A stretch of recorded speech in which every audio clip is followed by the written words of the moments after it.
WXOS HD1 East St. Louis, 101 ESPN is driven by Auto Centers Nissan, home of the lifetime warranty and 30-day return.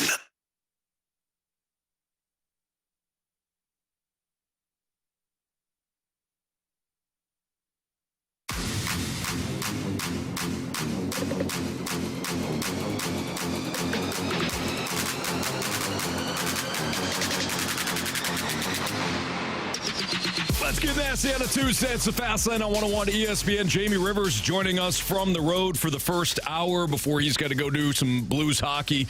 As tonight, Drew Bannister, interim head coach, looks to pick up his third win. It's going to come against a quality opponent, although the Lightning struggling a little bit, at least from what we know of them, Jamie. They're 13 and 5, I think, on the year. So certainly not the start that we're accustomed to, or the NHL is accustomed to with the Lightning. But so far, so good for Drew Bannister and the Blues. We didn't have an opportunity to talk to you yesterday following the win over the Stars, Jamie. 2 games, small sample. But that sample is pretty good right now for Drew Bannister. What's the one thing that you've pulled out of the 2 games that has stood out? Well, I think just more of a complete effort from puck drop to final buzzer. You know, the first 10 minutes against the Dallas Stars was certainly daunting. That's a hell of a hockey team.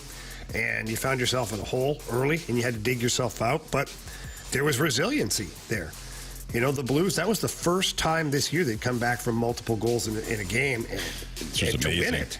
Yeah. So it's kind of crazy. Yeah, I believe that the message is pretty much the same right now as it was. I just think the delivery and, you know, maybe some of the strategies are a little bit different as far as, you know, how to get from A to B as far as a team is concerned. I know the penalty kill was huge the other night against the Dallas Stars, killed off a couple of massive penalties, or power plays rather, for the Stars, and that helped. And you had a to say the least, you had a motivated Jordan Kyrou to come back and play, and he played his butt off, man. He really did. He played hard. The guys kind of, you know, for lack of better words, you know, rallied around the moment for him. I felt the energy in the building against Dallas. The fans were just waiting for something great to happen from Kyrou in order to show their approval of their player. And look, man, St. Louis fans are not stupid, and the one thing that they are is forgiving. And that's what I'll say. I played here for a long time. I've lived in St. Louis since 1993. And the one thing I can tell you about St. Louis sports fans is they're going to hold you accountable to the point where you can't just say anything you want and get away with it.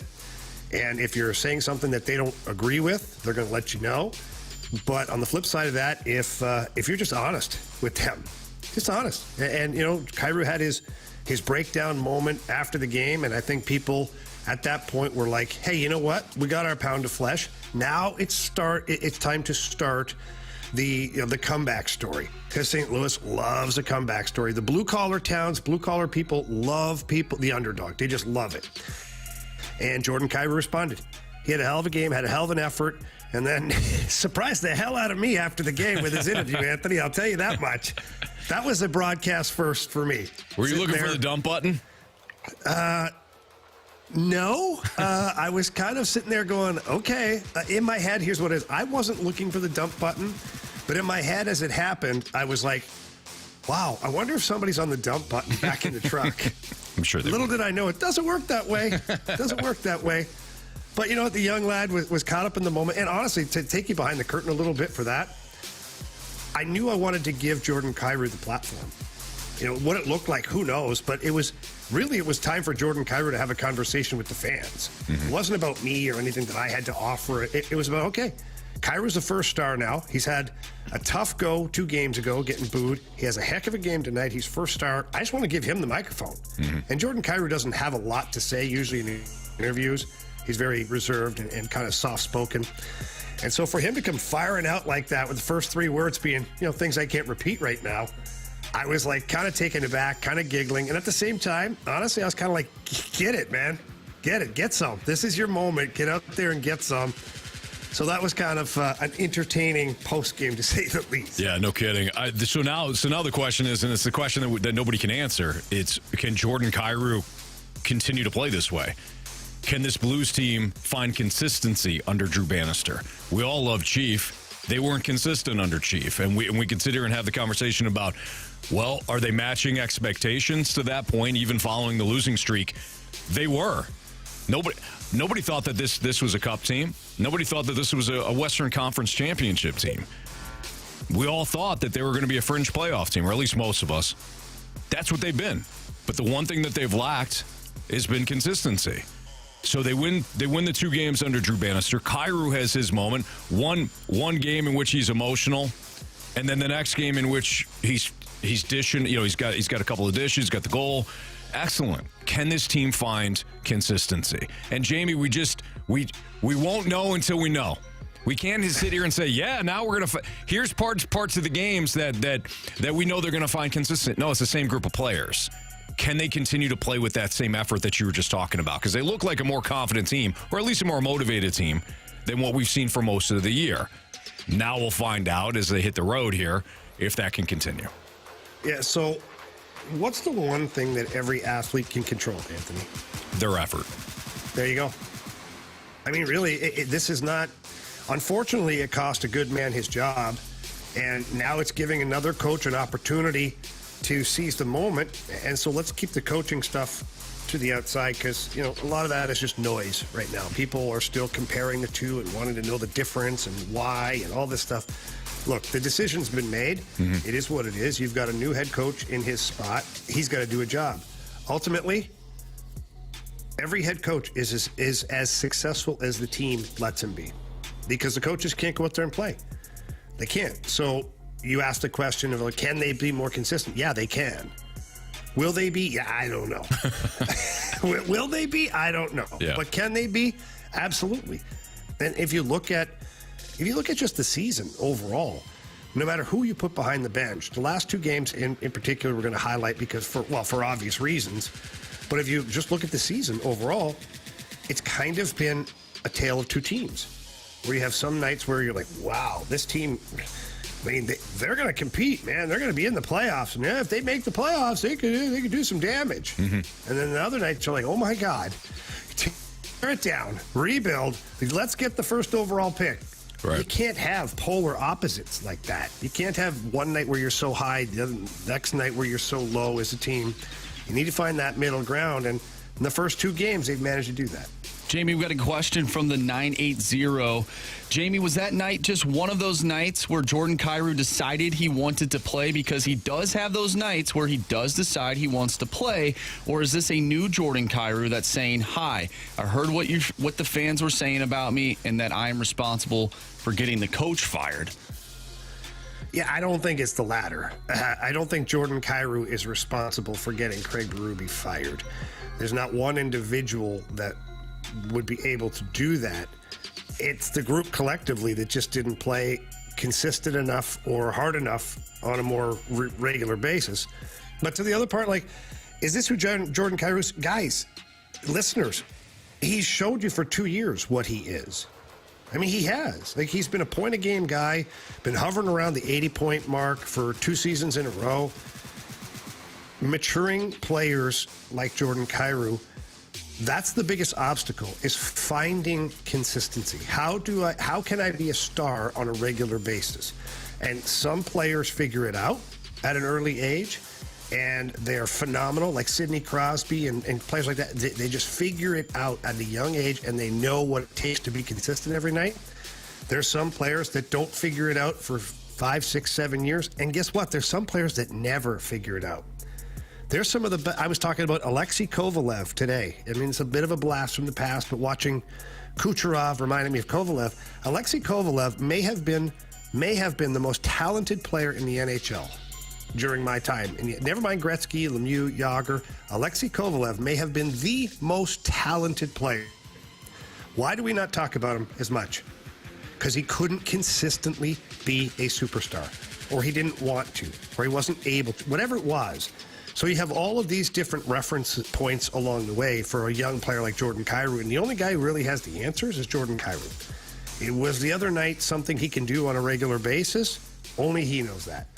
Or is it more of the roller coaster ride that we have seen over the last couple of years, at least from a 200-foot game? Because the roller coaster ride has been very high for 2 years in a row offensively. The rest of his game has been something that everybody's been trying to round out a little more. But again, I'll just throw it back on Jordan Kyrou. If the other night was what he wants us to believe that he truly is, then he needs to bring that every night. That's Jamie Rivers. I'm Anthony Stalter. It's a Fast Lane on 101 ESPN. Jamie's going to be with us for the first hour of the show. We do have an early pregame for you, 5 o'clock, right here on 101 ESPN. And of course, we got the Blues taking on the Lightning, the play-by-play Blues radio network. That's at 6 o'clock. Let's stick with the Blues. I want to throw JR's article at you, Jamie, when it comes to the 5 things that we've learned about the Blues coach Drew Bannister and the way that he wants to play. Because from a former player standpoint, Jamie, you can add to this and talk about from a hockey standpoint from what you're seeing. We'll get into that next on 101 ESPN.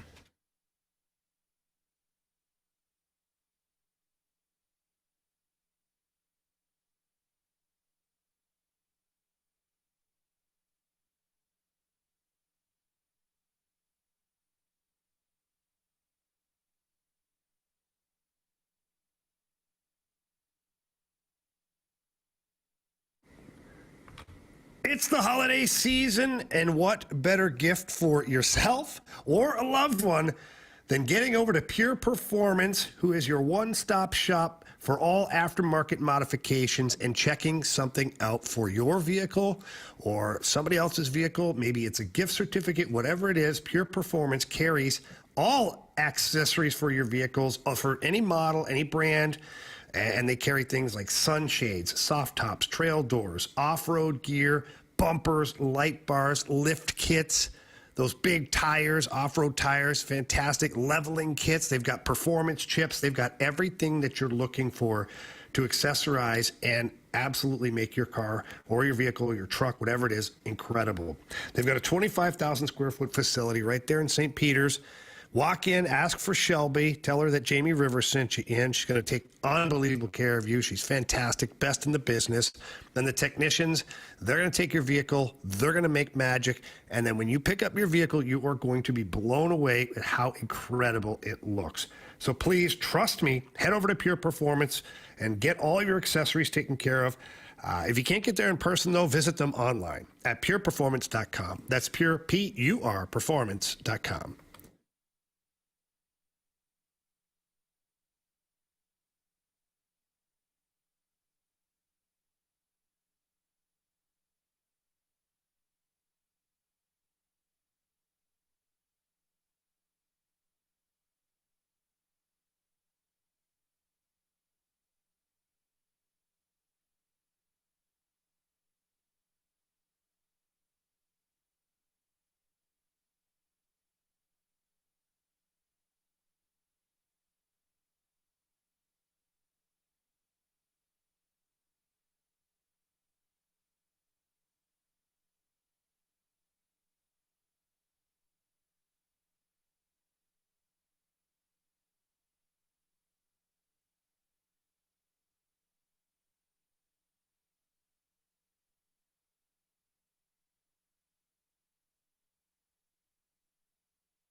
Jeremy Rutherford, our Blues insider with The Athletic, who you hear weekly on 101 ESPN throughout the days, put together an article about the 5 things we've learned about the Blues, Coach Drew Bannister, and the way that he wants to play. And Jamie, I had read through this article yesterday, and I wanted to get your thoughts on it because you can also add the hockey standpoint of it, or at least from the perspective of a former player. So one of the 5 things that he mentions is actually something that Doug Armstrong was talking about when he had the press conference to announce that Coach Berube had been fired and replaced with interim Drew Bannister.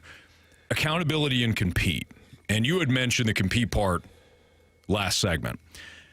But as JR notes, when Bannister was en route to St. Louis, Armstrong was addressing the media at the Blues practice facility. The GM mentioned several times that he wanted the coaching change to bring more accountability and compete.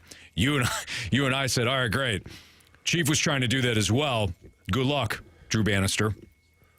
Is this more on the players, them holding themselves accountable, and then allowing Drew Bannister to kind of come in here, illustrate how he wants to display, how he wants to do things, and then he can hold those players accountable based on what he said? Because you can't just show up and say, you know what, you need to be put in check here. Okay, you just got here. I think this is more on the players. What do you think? Both things for that matter. Yeah, so it's an extremely difficult situation for Drew Bannister because what do you do? Kick open the front door and just announce you're here and you're ready to kick everybody's ass? It doesn't make any sense, right? And so the accountability side of it is Drew Bannister has to create his own evaluation with the players, and that's what he said the very first day he was here. He said, "Listen, everybody's getting a clean slate here. You're starting fresh with me, and from the moment you perform right now is the equity that you'll have invested with me. I'm not going back yesterday or the day before because none of that was while he was coaching. So now it's great in theory to say, okay, now I'm going to let you know when I feel like you're competing or you're not competing. I'm going to hold you accountable. But they've won 2 games in a row. What does it look like when you lose 2 games in a row? How are you holding guys accountable? And to your point, Anthony, Craig Berube, who had a Stanley Cup under his belt and over 1,000 games as a player and had coached in the league for a long time, he had trouble being able to hold guys accountable. So how's the new guy who, unfortunately, it's nothing against Drew Bannister, he doesn't have those accolades. So how do you hold someone accountable? I think what you do is you create the criteria, and then when everybody sees what the criteria is or what the demands are, then the players know at that point. They know. Subtle reminders of during the game when they come off from shifts or between periods, reminding guys of what the expectations are and what they may or may not have done properly. That goes a long way too, because you understand where you are within the boundaries of what the accountability is going to be. I think the biggest thing for Drew Bannister, and what I believe he's done so far, is he doesn't just recognize the negative moments. He's also praising and recognizing the good things too. Again, creating the boundaries of what the accountability will be. Here's what we like from you. Here's what you're doing right. Here's what we don't want from you. Here's what you're doing wrong. And now, what are the circumstances? So the second thing that JR mentioned in his article is getting to their game. One of the Blues' biggest issues in the first 28 games of the season was slow starts. Berube said players were feeling out what type of game it was going to be and responding accordingly. Shen added that the team, they were picking and choosing when they wanted to play. And I don't think that Shen necessarily meant, we feel like playing right now, we'll give it our all. I think he meant more, Jamie, and correct me if I'm wrong, here's where we can maybe be more aggressive, or here's where we can lay off a little bit, and maybe the players got caught in between. So my question to you is, in 2 games, and this is kind of a tough question in only 2 games, but has Drew Bannister come in and maybe simplified the approach a little bit to allow the players to just play fast, or has that not happened yet? Well, I don't know if Drew Bannister has allowed anything or disallowed anything yet, because it is so soon. Sure. But we go back to accountability, and so that word actually carries right into this question, is the players know now. Like, the players understand that what they did before wasn't acceptable. The players understand now that Army's not just going to go and fire 5 head coaches in a row here until, well, we find somebody with the magic, serum that can help this team. Mm-hmm. No, it's going to start going to where players are moved, or players are asked to waive their no-trade clause, or players that have no-trade clauses are waived and sent to the minors because there has to be a change because the attitude isn't right, the effort's not acceptable. So as a player, you start to see some of that evolving within the team. And you also want to get in the good books. If Drew Bannister's coming in here truly with a clean slate for all the players, which I believe he has, then, man, don't you want to get a leg up? Mm-hmm. Because it's a team sport, but, man, it's an individual game when it comes to your ice time and your contract. Because if it was a team sport, then Robert Thomas and Jordan Kyrou would be sharing that $8 million with the guys who make $750,000. Right?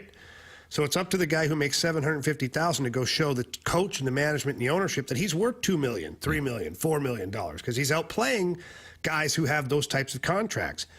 That's a healthy, competitive environment. When you have your lowest player trying to outcompete your highest paid player, guess what? That elevates the play of the lowest ranking guys, and it pushes the highest ranking guys. That's what you want ultimately on a daily basis, is that compete so that players are pushing themselves. And the coach then doesn't have to be there cracking the whip and being the bad guy and do all the big badass that sits there. No, you don't have to do that. These guys are paid handsomely, millions of dollars, some of them. They should be able to figure this out. Well, the third thing that JR mentions here, even though I was hot last week after Chief got let go. I know a lot of people were ticked off. But I was too, Anthony. One thing that we could all come together on would be the lack of the power play success. And the third thing that JR mentions is power play traction when it comes to the 5 things that Drew Bannister is trying to change. This one's self-explanatory. They were 7 for 83. 8.4%, ranked 31st in the NHL when the coaching change was made on the power play. They were converting 8.4% of their power play opportunities. I mean, that's just a 31st. I'm shocked somebody was worse, quite frankly. It couldn't be that much worse. Yeah. So this is one area where Drew Bannister has to clean up if they're gonna find any sort of traction. Yeah, it falls on Drew Bannister a little bit, but it is certainly a panel, we'll put it that way, because if you slice up the pie, you've got 4 equal parts right now, in my opinion. Is you have the head coach, you have Steve Ott, you have the players, and now you have a brand new power play consultant in Brad Richards, who is, in fact, here in Tampa this morning watching pregame skate. We'll be watching the game tonight and taking in the game tomorrow night and all that stuff. So that's where it is. There's 4 slices of pie right now, and each one of them has to be able to provide something to this team. The power play, as abysmal as it was, the players really have no one to blame but themselves. Like, if you strongly disagree with something that maybe is being presented to you, you're on the power play. You're a unique player. You have a special ability. Voice your concern. Voice your opinion. Like, speak up, man. Otherwise, you were just fine with it. And if that's the case, then the players ultimately are just as much, if not more, to blame than any system or anything and sometimes the players can be even the most at fault because they don't want to get out of their comfort zone. They don't want to be in a spot where the coach thinks they'll succeed the most. They'll just tell you that I don't like that. I'm not successful there. I don't feel comfortable here. And you know what? Too bad at this point. Our power play stinks. You're going to go wherever the hell I tell you, or you'll go on the bench. Like, at some point you have to get there. And I think the power play overall hit rock bottom right as Drew Bannister was taken over. And then even in the first game for Drew Bannister, they went, 0 for 3, I think. Had some good looks, some good opportunities. But then last game, even the first unit last game, had some looks and whatnot, a couple extra passes, too much. Second unit went out there and said, screw this, we're going to shoot the puck. And look what happened. Kyrou trending up. And this is something that, let's be real, Doug Armstrong wanted to see more of too. He didn't say it, but you could feel it. You don't make the move to relieve Chief and bring somebody else in if you're happy about the production of at least one of the guys that is making the 8x8 contract. So Kyrou having a good second game, that's going to be something that's vital too. But this all goes back to exactly what you just said before too. It's going to be up to Kyrou. At some point, you have to unlock. You have to know what you're doing, take accountability, mature, and not lean on somebody to always unlock that. At 25, he's right in that range of, okay, you're a young man, but this is you got the contract for a reason. So you have to take accountability. Are you going to step up your game, or are you going to be complacent and you're just going to lean on the talent that God gave you, and that's it, and you're just going to rest on your laurels? So Anthony, there comes a point in a time for these young dynamic players where you just become high maintenance, and I don't mean like demanding of certain sticks or tape or water, I don't mean that. I mean high maintenance means you have to continuously be reminded of what the expectations are for you. Continuously being reminded of the type of play that's acceptable or unacceptable. Continuously reminded that you have to be on your game. Like at some point, man, the high maintenance is just too much. And you see a lot of really good players, just teams move on. If you look at some of the difference makers around the league, there's some guys that are difference makers that are on their fifth team and they're 28 years old. There's a reason.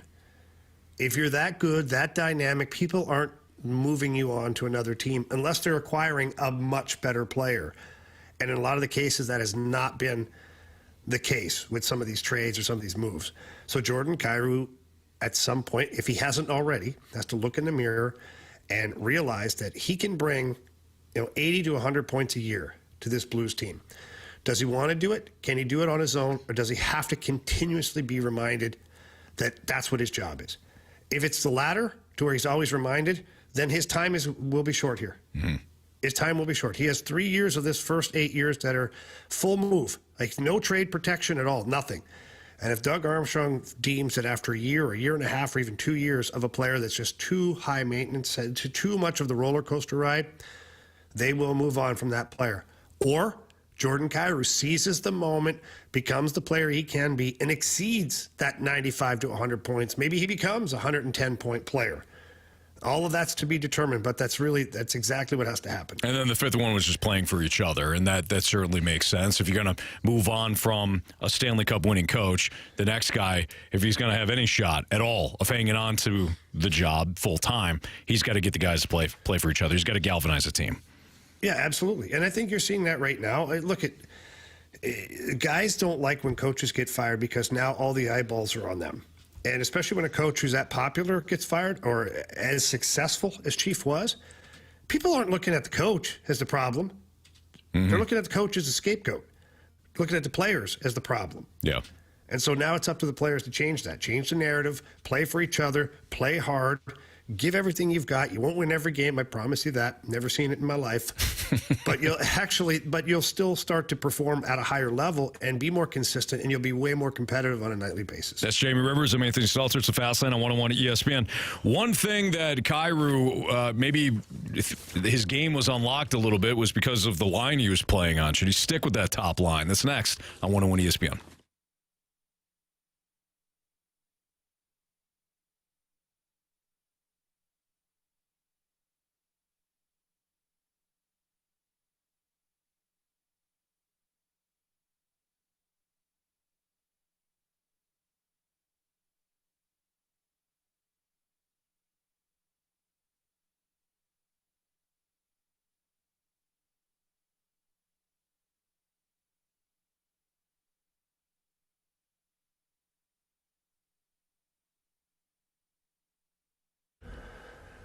Johnny Londoff Chevrolet.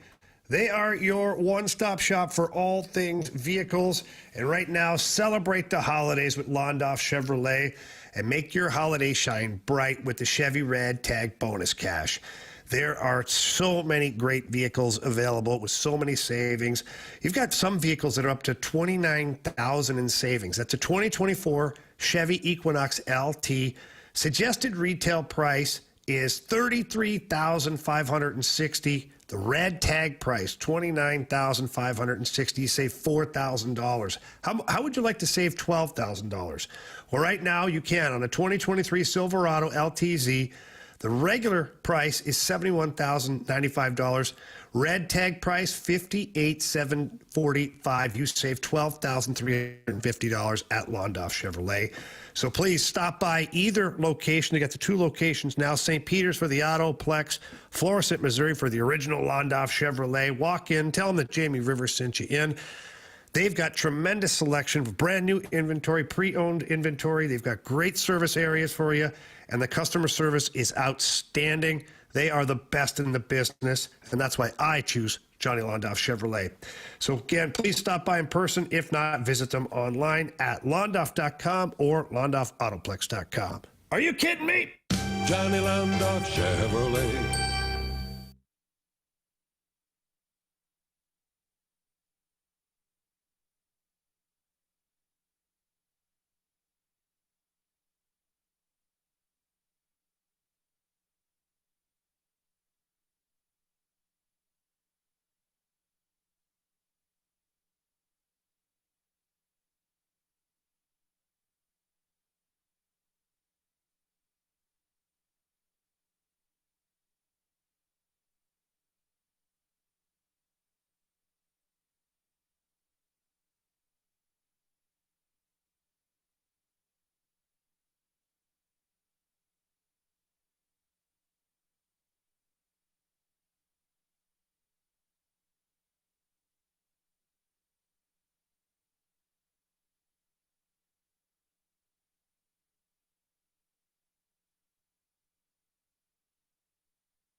Check out Dirt Cheap right now during the holiday season.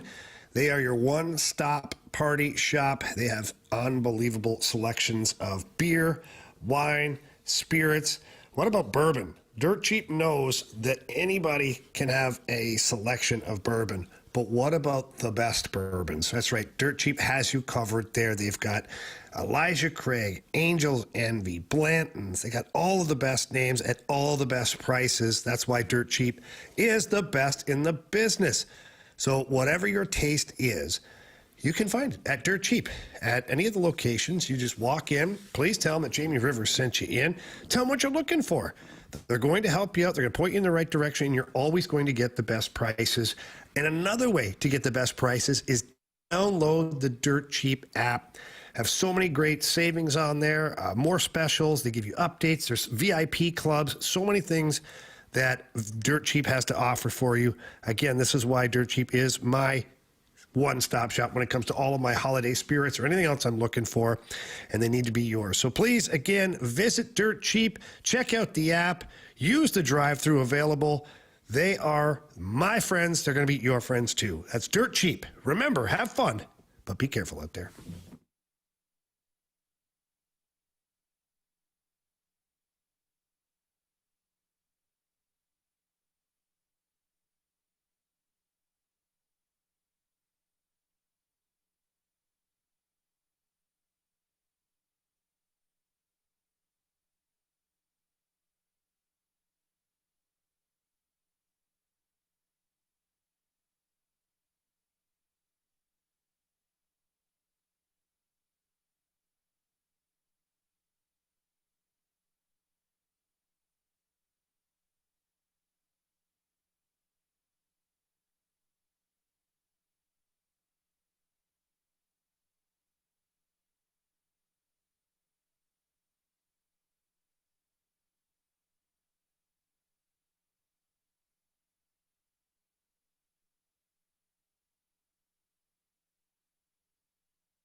.101 ESPN Sports Center.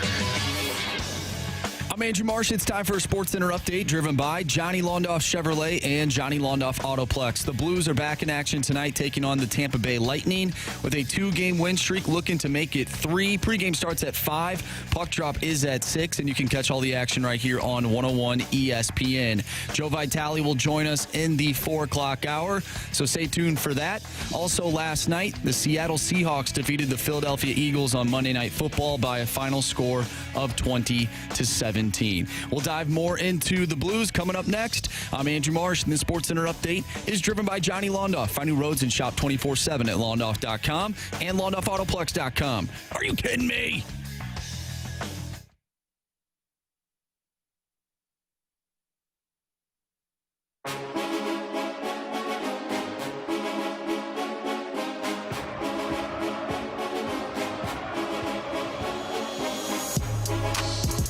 Tonight, we've got a early pregame for you for the Blues as they take on the Lightning. Pregame at 5 o'clock. The puck will drop around 6 o'clock down in Tampa. That's where Jamie Rivers is, but he will be with us for the next 20 minutes or so. Jamie, what do you think of the top line that was together last Saturday, with Kyrou being with Thomas and Buchnevich?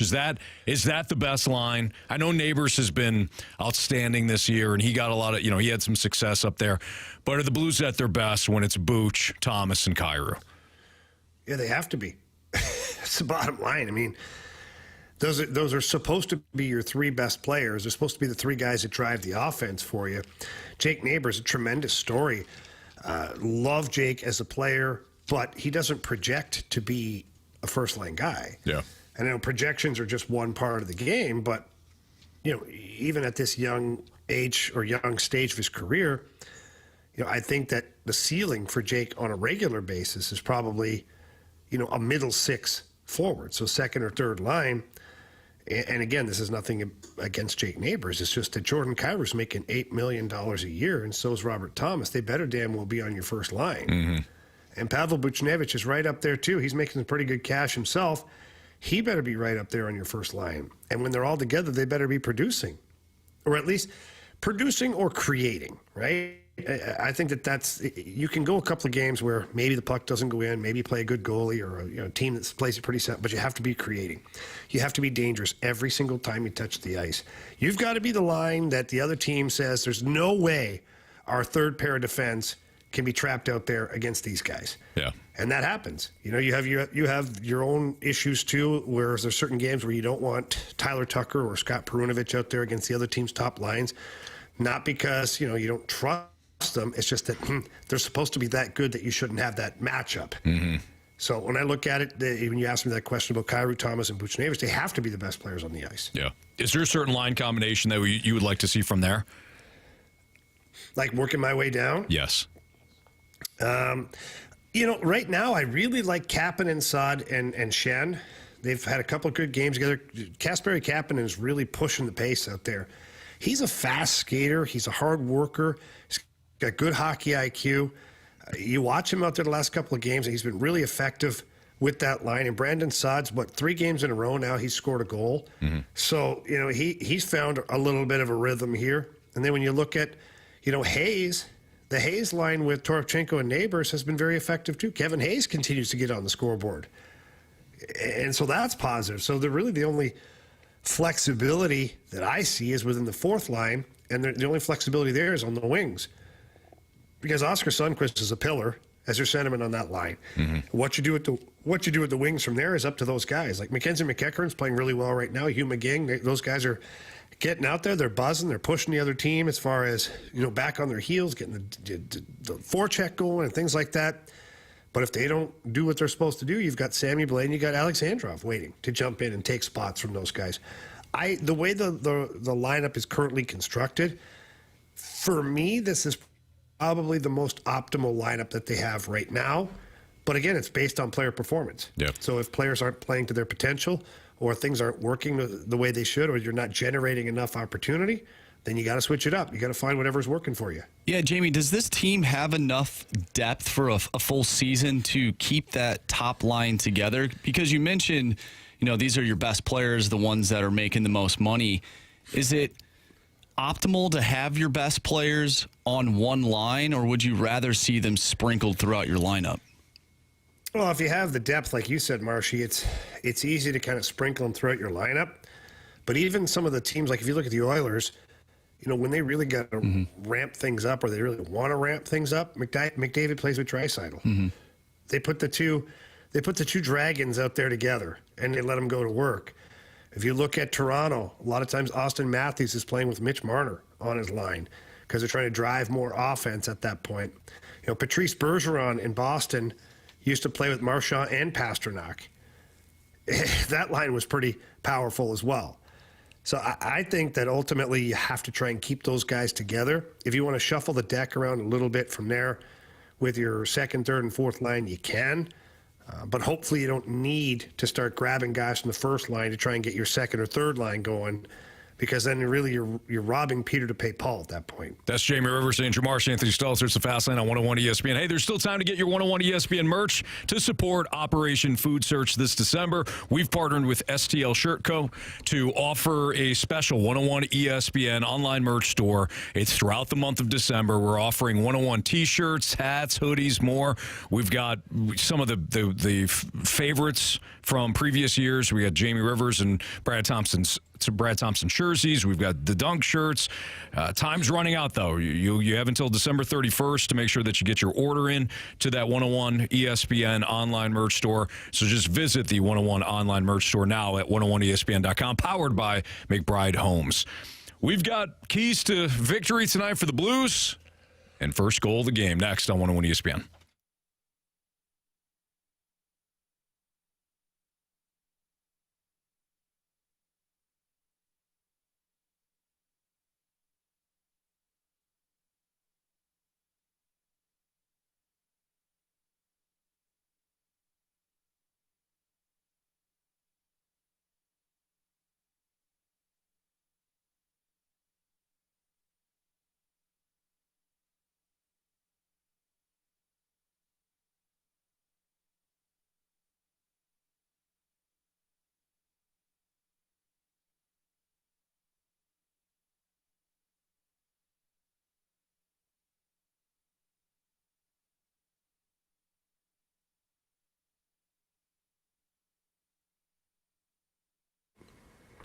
Save money on your car or your home insurance by using Tracy Bibb, the Bibb Agency, partnered up with Allstate Insurance, and they're going to offer you the most competitive rates as well. And one thing I can tell you about Allstate, and in particular the Bibb Agency, is that you're going to get that personal attention from your agent or from your insurance company that you deserve.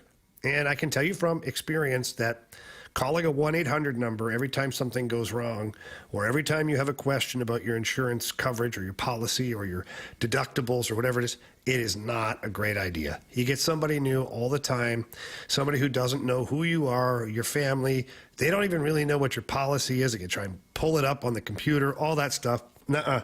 Go with Tracy Bibb and the Bibb Agency. They know exactly what they're doing, and they're going to help you. You're on the side of the road, something happened, they're going to help you. Call them, they're going to answer. They are the best in the business, and that's why I choose Tracy Bibb and the Bibb Agency. And you can too. So give them a call for a free non-committal quote. That number is 314-328-4260. Again, that's 314-328-4260. It's no fib. You're in good hands with Tracy Bibb.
It's a Fast Lane on 101 ESPN. Jamie Rivers, Andrew Marsh, Anthony Stalter, and here's Jamie Rivers with his keys to victory tonight for the Blues as they take on the Tampa Bay Lightning.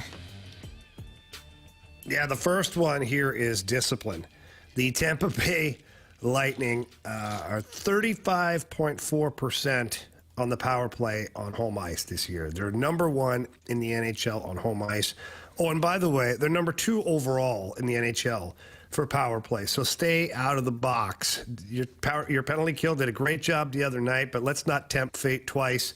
I was watching that Lightning power play snap the puck around this morning and looked like the damn Globetrotters out there. So let's not do that, okay? Not great. That's key number 1. Key number 2 is you got to find your game quickly here. You can't have that 10-minute delay that you had against the Dallas Stars and hope to come back all the time from 2 goals or 3 goals down or whatever happens in those games. You can't do it. You got to try and get out to a good start, a quick start, and at least match the intensity here in Tampa Bay, because these guys are going to be pumped up, playing in front of their fans. The Lightning have been on the road here for the last little while. Western Canadian swing. This is their first game back. Sometimes that can be difficult for the team coming home. That's exactly what you want to do, is you want to make it difficult for the Tampa Bay Lightning. Don't give them any juice to get going here early on. 2, take away the middle of the ice. What a disaster it will be if you give up the middle of the ice against these guys. Their top 2 lines are as good as any team in the NHL, and they will eat you alive if you let them get through the dangerous areas without getting tended to. So those are my 3 keys to the game tonight against the Lightning. All right, I like that. Not as much as I like this.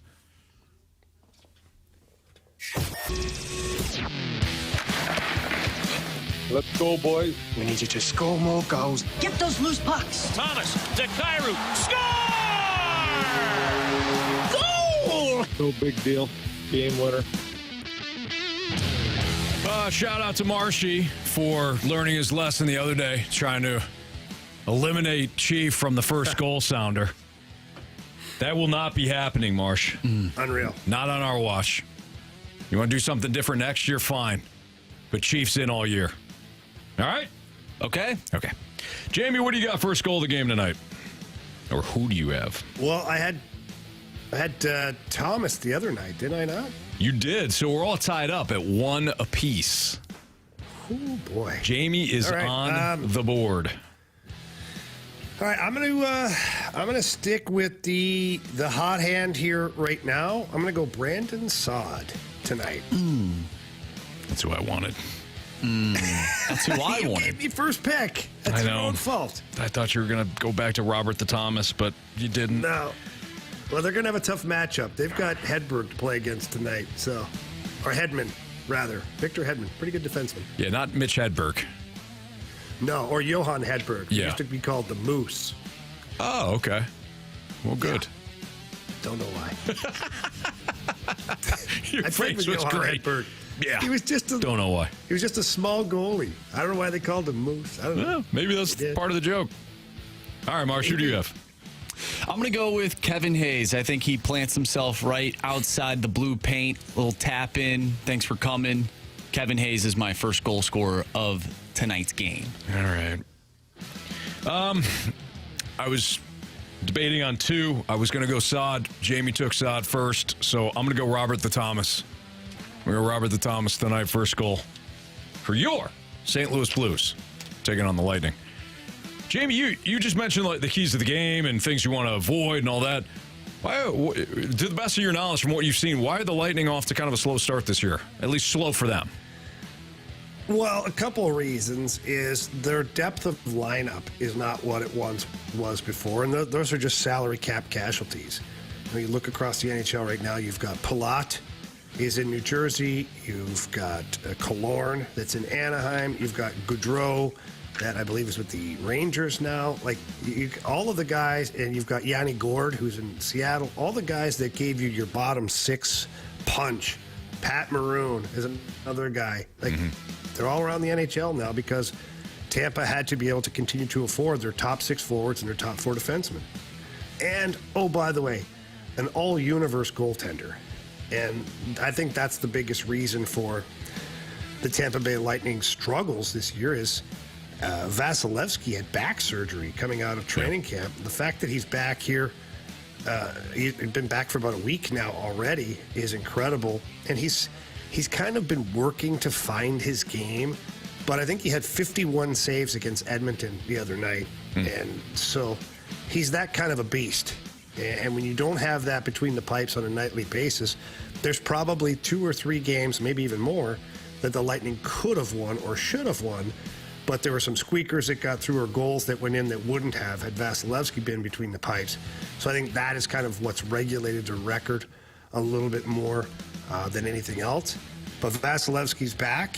Saw him in the net tonight. Let me tell you, not a whole lot of net to shoot at with a guy that's 6'6" and wearing all that gear. Not a whole lot to find. Oh, yeah. He might be 6'7". I don't know. This guy's a mutant. I didn't realize. I knew he was tall. I didn't realize he was that tall. Yeah. Oh, yeah. And he's good, Anthony. I don't know if you've seen his scouting report. Flexible. He's pretty good. There's a couple of banners that were hanging in the rafters today when I looked up. Said Stanley Cup champion. That let me know he's pretty darn good. Yeah, so, I would say so. I would say, going back to your original question, the biggest reason that they've struggled or lack of consistency is probably a big part to the goaltending. Yeah, and him not being there. Thanks, Dad usually has some good ones, some good one-liners, a couple dad jokes. This one's pretty good, a pretty solid dad joke. He said, in terms of Vasilevsky, he goes, "When did he get back? About a week back?" ? Oh boy, that's a Randy character. The Randy does that like every day. Does he do that? Yes. Yeah. The week back, or just a dad joke in general? No, the week back specifically. Back. Yeah, it's probably what Thanks Dad is referencing. Yeah, he's always. Yeah, Randy's doing that with. I mean, Randy and Carey go back and forth. Brooke says, "Oh no, Randy!" Like Brooke hates it. He's Andrew. Marshy. In defense, and that's copyright infringement too. Now I don't know how to feel about Thanks Dad. Is he copying? Is he stealing jokes? What's going on here? Maybe it's he mentioned it because Randy and Carey do it a lot. In Marsh's defense, Marsh is typically not up at that point when the opening drive is on. Up until an hour into BK and Ferrari. Typically. That's not true. Yeah. All right, Jamie, have a good call tonight. And we will, well, you're not back until what, Friday? Or we'll see you Thursday. Thursday. We'll see you Thursday. All right. Yeah. Well, be good, okay? Don't let any player curse on your mic again. Yeah, well, that was out of my control, Anthony. Well, you got to punch him right in the mouth then. I don't think that would have went over. All right. See you, buddy. See you, bud. That's Jamie Rivers. Our guy, Dan McLaughlin, will step in next. We did the first hour blues, so we're going to get into some football and some baseball coming up. Drew Lock, former Mizzou product, puts together the game-winning drive last night to beat the Eagles. Wow. Drew Lock got a future someplace else, maybe, if he decides to move on from Seattle. We'll get into that next on 101 ESPN.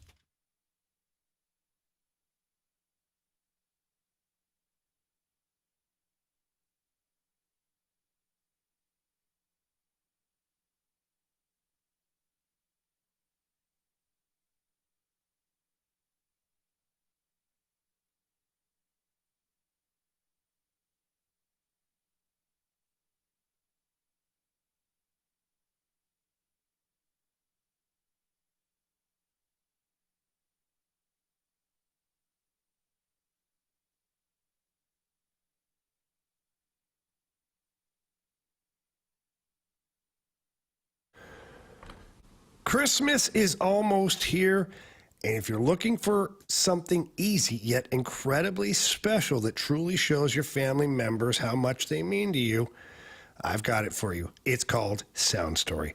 Sound Story is a professionally produced hour-long conversation. You get to pick one of our hosts, whether it's Randy Carricker, Tim McKernan, or our very own Anthony Stalter. You get to sit down and talk with them and go through things that have happened in your life, or your loved ones sit down and talk about it. They talk about their childhood, maybe high school, college, their first job, how they met that special someone. Maybe your father, your mother talk about the day they had you, and then they can talk to your grandchildren via Sound Story. It is an incredible gift that will last a lifetime for you and all of your family members and all of your closest friends. And now everybody can get online, and visit them at mysoundstory.com. Get a gift certificate right now.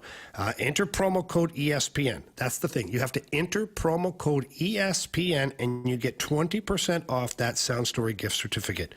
It is the perfect gift for loved ones. It's a perfect gift for yourself and your children to come and grandchildren to come will absolutely love it. Again, that's promo code ESPN at mysoundstory.com. Sound Story, for you, for them, forever.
Give many moments. You don't get very many opportunities in this league. And with every opportunity you get, you need to be as ready as you can be. That was Drew Lock, former Mizzou quarterback, with Dan McLaughlin. I'm Anthony Stalter. 303, your time check is brought to you by Clarkson Jewelers, an officially licensed Rolex jeweler. Did not see that one coming last night, boys. I thought the Eagles would win when they announced, finally, right before game time, that Geno Smith, even though he was active, he would not play. It was going to be Drew Lock. I thought, all right, even with the Eagles' problems of late, I still like them here. I don't know if there's going to be a blowout. I don't know if they're going to dominate. Again, they hadn't been playing well, but I did not see Drew Lock leading the Seahawks to a game-winning touchdown drive in which I thought it was quintessential Drew Lock, quite frankly. We saw the talent at Mizzou. We saw the live arm. We saw the accuracy issues. That was on display in not only the game, Dan, but I thought it was on display in that final drive. He could have been picked 3 times, and he also dropped Probably should have been. Dropped the one in the bucket to DK Metcalf with the safety coming up over the top and the corner trailing. Dropped that one in, and DK Metcalf made a hell of a play. He also had an outstanding throw to Metcalf early in the drive to pick up a first down. And then, of course, the one to the rookie Jackson Smith and Jigba, that was perfect. By the way, good afternoon. How are you? You're coming in hot. Yeah, darn right I am. You're coming in hot. Hi, Marshy. Good to be with you. Hi, Dan. Good to be with you. Drew Lock, let's go back to huddle. it. Dan's like, let's run the ball. I'm telling you, I was trying to take some time off the clock, man. No huddle, please. The Eagles had an expectancy win rate, by the way, of 90%. Is that all? 90%. And Drew Lock, 10 plays, 92-yard drive, first game-winning drive since 2020. I think it's a great story. I mean, He hasn't played in 28 games for the Seahawks, and when he's played, it's been in mop-up roles. He did get the start against San Francisco, played well, but didn't know, we as a nation didn't know if he was going to make that start last night. And it's a pretty good day to be a Missouri fan. When you see Drew Lock, what he's done, Mizzou has had commitments all over the place today. Transfer portal's been busy, so We'll get into that, sir. yeah, if you're a Missouri fan, this is a good day. No doubt. Do you guys think that Drew Lock still has a future in the NFL? Based on what we've seen, like the quarterback play, I mean, when Joe Flacco's coming off the couch and he looks good. And So that's it. Isn't he like a stopgap guy or a guy that, and you know this way better than I do, but a guy that when they've used in the league over 50 different starting quarterbacks, you would figure this guy's got a shot to have some longevity in the league, especially with things like he did last night. It's interesting. So they were talking about it last night on the broadcast. You had Joe Buck and Troy Aikman talking about how he's matured over the last couple of years. He got married. Him and his wife are expecting their first child at the end of January. Dan, Marsh, maybe you will know at some point. Dan, the kids change you. Oh boy! I mean, as soon as you find out you're going to be a parent, like things come into focus real quick. So for Drew Lock to mature a little bit, there is something that Pete Carroll does, and Pete Carroll's a great coach, but there is something that he does, even though he's a defensive-minded guy, with his quarterbacks. Geno Smith bounced around. He was the backup there for a while, and then he wound up winning Comeback Player of the Year last year, got himself a new contract. Drew Lock has seemingly come into his own now with Pete Carroll, but he's a free agent after the end of the year. He'll only be 28. I wonder if he's only going to be 28. That's it. He's going to be 28 years old. Wow. In 2024. Philadelphia, so I wonder if he's got a shot. By the way, is now 0-8 against Pete Carroll. I saw that graphic. Isn't that crazy? And their defense, especially on third down, was improved. The Seahawks were 4 for 12 on third down. They made the defensive adjustments in terms of their coaching staff, how they were doing alignment, all those things. And it seemed like it was going to work until the final drive. And that's when you give players credit for making plays. And he made a bunch of plays down the stretch. Yeah. I don't know what to think of the quarterbacks this season. There's been so many backup quarterbacks that have played this year. We've seen Baker Mayfield have I wouldn't say a great season, but he had a great game. For him, I think he's been way better than what he has been. You mentioned Geno Smith. I think it's interesting. There's a lot of quarterbacks that have that potential that have been in the wrong system, under the wrong coach, and in the wrong culture. So I'm interested to see some of these other quarterbacks that go to different teams to see if they can resurrect their career, because it is possible. We've seen that in the past few seasons, that there's some quarterbacks who had potential, couldn't really get it done with one team, and now they're starting to show what they have. I wonder if there's quarterbacks now in the league that you could say the same thing for moving forward. What do you think? I think it's very difficult to get the reps that you need as a backup and then to get into a game and showcase what you can do. So for Drew Lock last night, the numbers overall weren't great. The final drive was outstanding. He only threw for 208 yards. Yeah, that was it. And I think 90 of them came on that drive, right? Because they were backed up. So 90 or so yards on that last drive for them. I do wonder if in a quarterback-starved league, he could get himself a 2-year contract someplace else with an opportunity to say, hey, you're our starter as of right now. We don't know what we're going to do in the draft, but you're our guy for right now. And then see if he can have kind of a late career, resurrection here. He's got the arm strength. He's got the arm talent. If he can read a defense, which is something that all young quarterbacks tend to struggle with, then I think he can catch on somewhere. Do you think the CBA hurts guys like Drew Lock? Absolutely. Because they don't have the time that they used to have in OTAs and the various things that you can do off season. Guys get better, learn the system better, learn their players better. And that's where you give a lot of reps to your backups. Yes. And that's not happening now because of the new CBA. No. What Dan is referring to is the last time they had the lockout or the threat of a lockout. One of the things that the Players Association collectively bargained was that the coaching staff basically couldn't have these guys year-round. They couldn't be practicing year-round. They have very strict mandates on when you can practice, how long the practices can be. That's great for the players because now coaches can't run you into the ground. It also is a little bit of an issue when it comes to quarterbacks because you don't have the reps.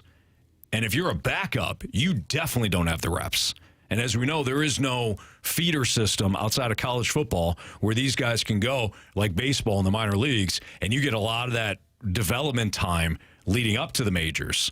College is your development. That's it. Yep. And these guys are coming out early. They might not play in the same Marsh brought up system. They may not be playing in the same system in college as they do to the NFL. There's adjustment there. We continue to see Jalen Hurts struggle with reading a defense. It's not easy. Defensive coordinators are paid to confuse you. And Marsh asked me the question in the office earlier about Jalen Hurts and why maybe is he not having the same success as he did a year ago. I think defenses are starting to figure out if you take away his first read, he'll look to run. You saw that a couple times last night. First read is not there. Jalen Hurts struggles, I think, when you go to the second read, and he barely gets to that third read. He's not alone in that. And if you don't have the reps, the practice time, the game time, in order to develop, this is the result for a lot of QBs. Not Jalen Hurts, obviously, because he wound up being great last year, but for a lot of other quarterbacks. When you guys watch Jalen Hurts, what do you think of his mannerisms? I love Jalen Hurts. I think he's great. I do too. I love how he doesn't get overly emotional. He doesn't get too low. Very stoic when he's out there. And I do think that players feed off that type of position. You can't be scattered. Right. You know what I mean? You've got to be focused. You got to be single-handedly focused on the task at hand, play by play. And I know that that's kind of a cliche, but it is interesting to watch him. When he goes on the sidelines after throwing a pick or a fumble, and he's fumbled a lot this year, he does not show a lot of emotions. No. You don't see him throwing things. You don't see him jumping on guys. Just very stoic. I like how he does that. I have said this for a while now. The moment I fell in love with Jalen Hurts, the player, was when he came off that sidelines after being benched for Tua in the national championship, and he was the first one to greet Tua to celebrate when Alabama beat Georgia. And last night, how about Drew Lock in his post-game interview with Lisa Salters and how he credited the players, but he really credited Geno Smith for helping him along. I thought that was cool, too. He made a point to say, this guy helped me along. He told me I was going to be the best player on the field for the final drive. He gave me confidence. And in the moment of a post-game interview with the emotions of what he has been through and clarified that during the post-game interview, I thought it was really cool that he decided to tell everybody in the nation, you know what, my teammate was here. I'm the backup, but my guy in front of me was there for me. I just thought that was really classy the way he did it. I love that he's grateful. Yes. If you're grateful, show it. And he was grateful to Geno Smith. It reminds me a little bit of Brett Favre saying it's not my contract to get Aaron Rodgers ready to play.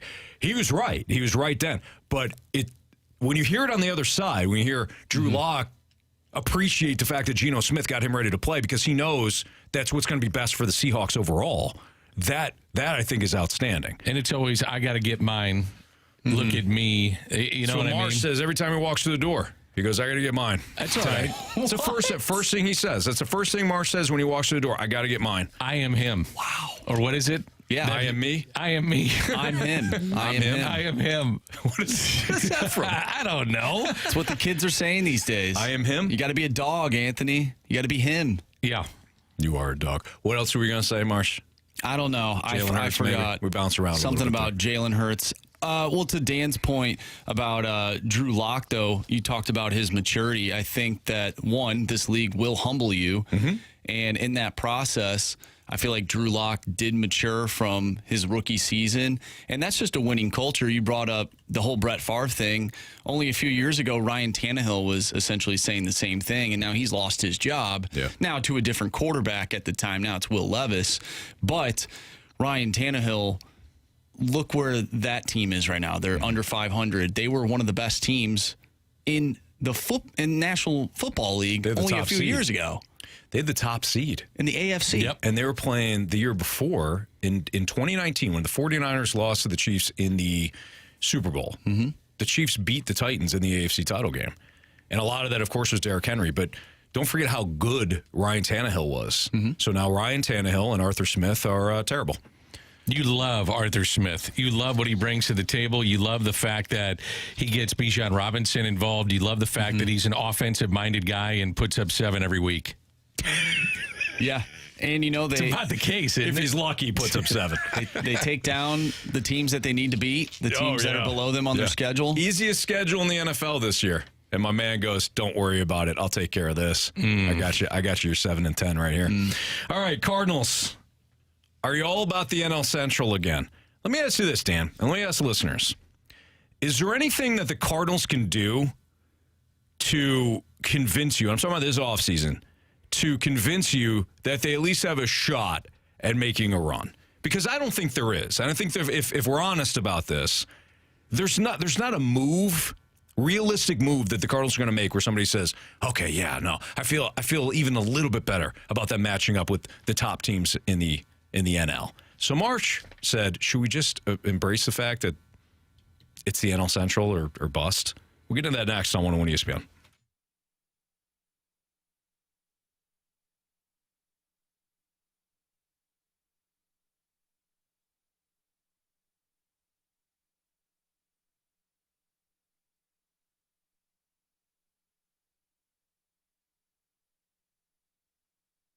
I was at the Missouri Athletic Club earlier today, got my workout in. I did my prep from the MAC, got something to eat. I enjoy going down there. Or the West Clubhouse is my spot, but enjoy the downtown location as well. They always have events going on. This month they've got Meet Santa and you could go down there, take pictures. The West Clubhouse and the downtown dress, they got it perfectly set up for the holiday season. But it's not just in the month of December. Mother's Day rolls around, you got the Mother's Day brunch. Easter brunch. You got dinners that they have. They have live events when it comes to the downtown spot. Dan McLaughlin, my co-host today, a part of the MAC as well. Great spot. That's my MAC.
Fastlane on 101 ESPN. So Marsh asked me in the office today, should we just embrace the NL Central being the top prize for the Cardinals?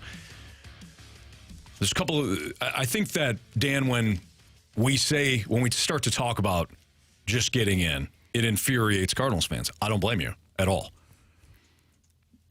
They're not in the same hemisphere as the Dodgers. They're not in the same hemisphere as the Braves. Is there any move that they can make? Maybe the Phillies, too. Maybe the Phillies, too. Is there a move that they can make this offseason that's realistic to get you somewhere in the hemisphere of those teams? Because I don't think there is.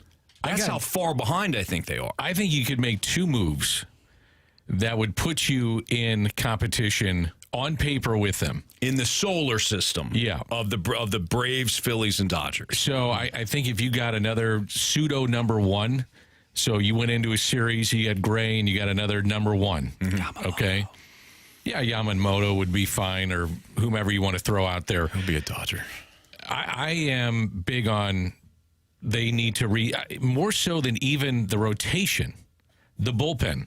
And Josh Hader is sitting out there. Mm-hmm. And if you could shorten games, and let's just say that, and I know there's a lot of what ifs in what I'm saying, but Gallegos bounces back and gets back to where he was a couple of years ago. I know what I have in Helsley, and I know what I could get in Josh Hader.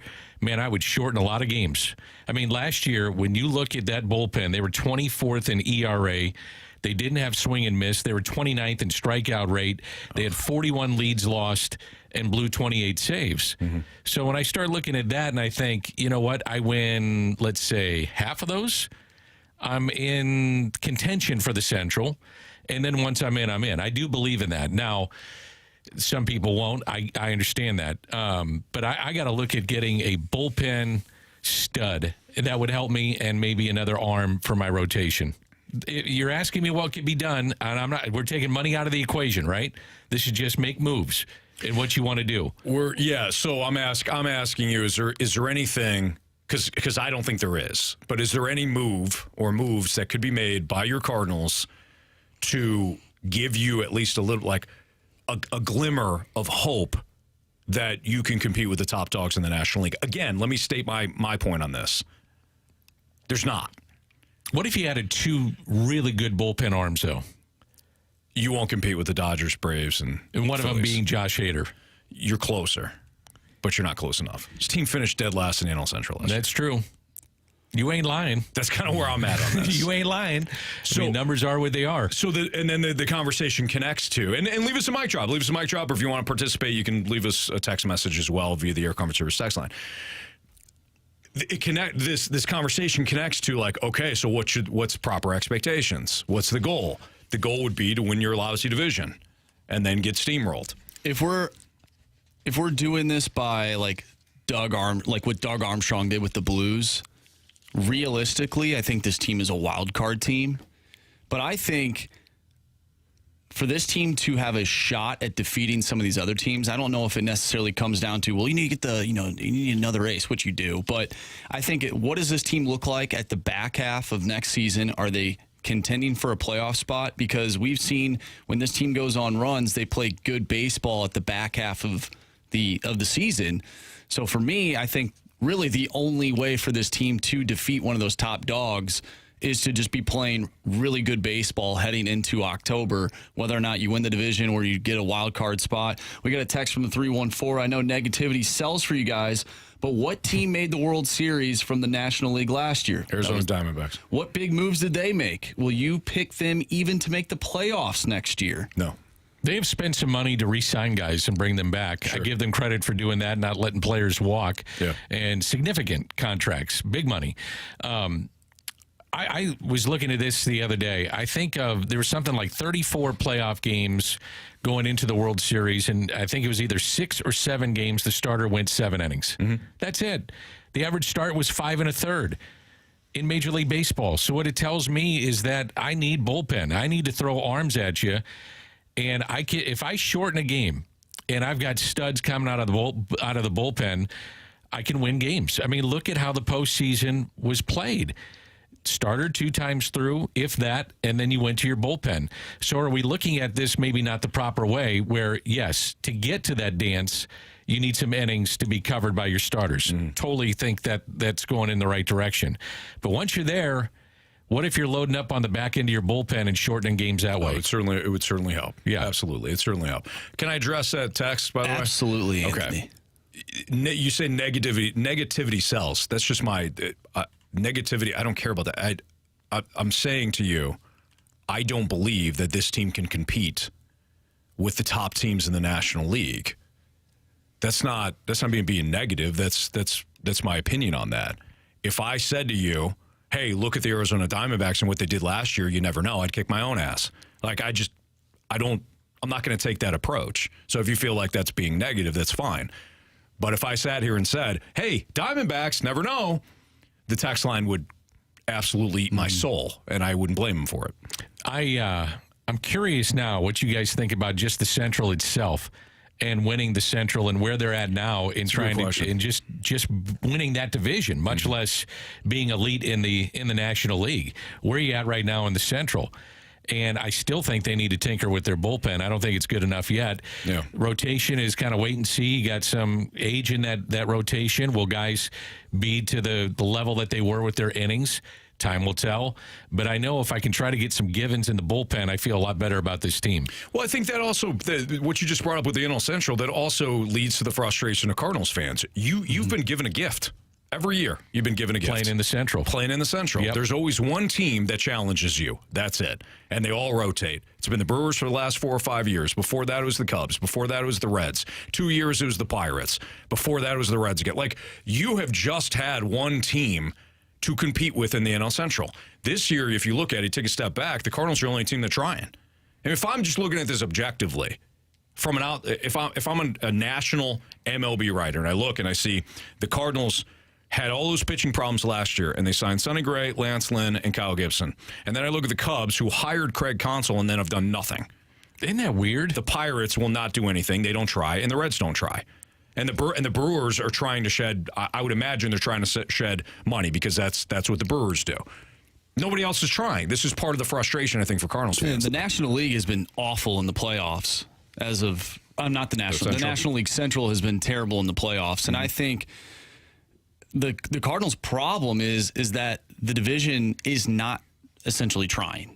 They're not trying to be the best. The division as a whole, so they're not pushing this organization into being an elite team, right? If there were 2, or let's just say 2 for the sake of the conversation, if there were 2 elite teams in the National League Central, that would propel the Cardinals to, with this mindset of we need to be competitive every year, that would propel them to do more in the offseason. But because the division's terrible, by the time they get to the playoffs and they play these other teams, they can't compete because their expectations of just winning the Central is not good enough compared. That's why I said you just need to be playing good baseball heading into October. A hot team can win. Yeah. And I'm starting to just really come around to that because there's no way with things and how things have been going in the National League Central, there's no way the Cardinals can essentially compete roster for roster with these other teams. We'll never know because they won't be moving to the NL West or NL East anytime. It's just not going to happen. Right.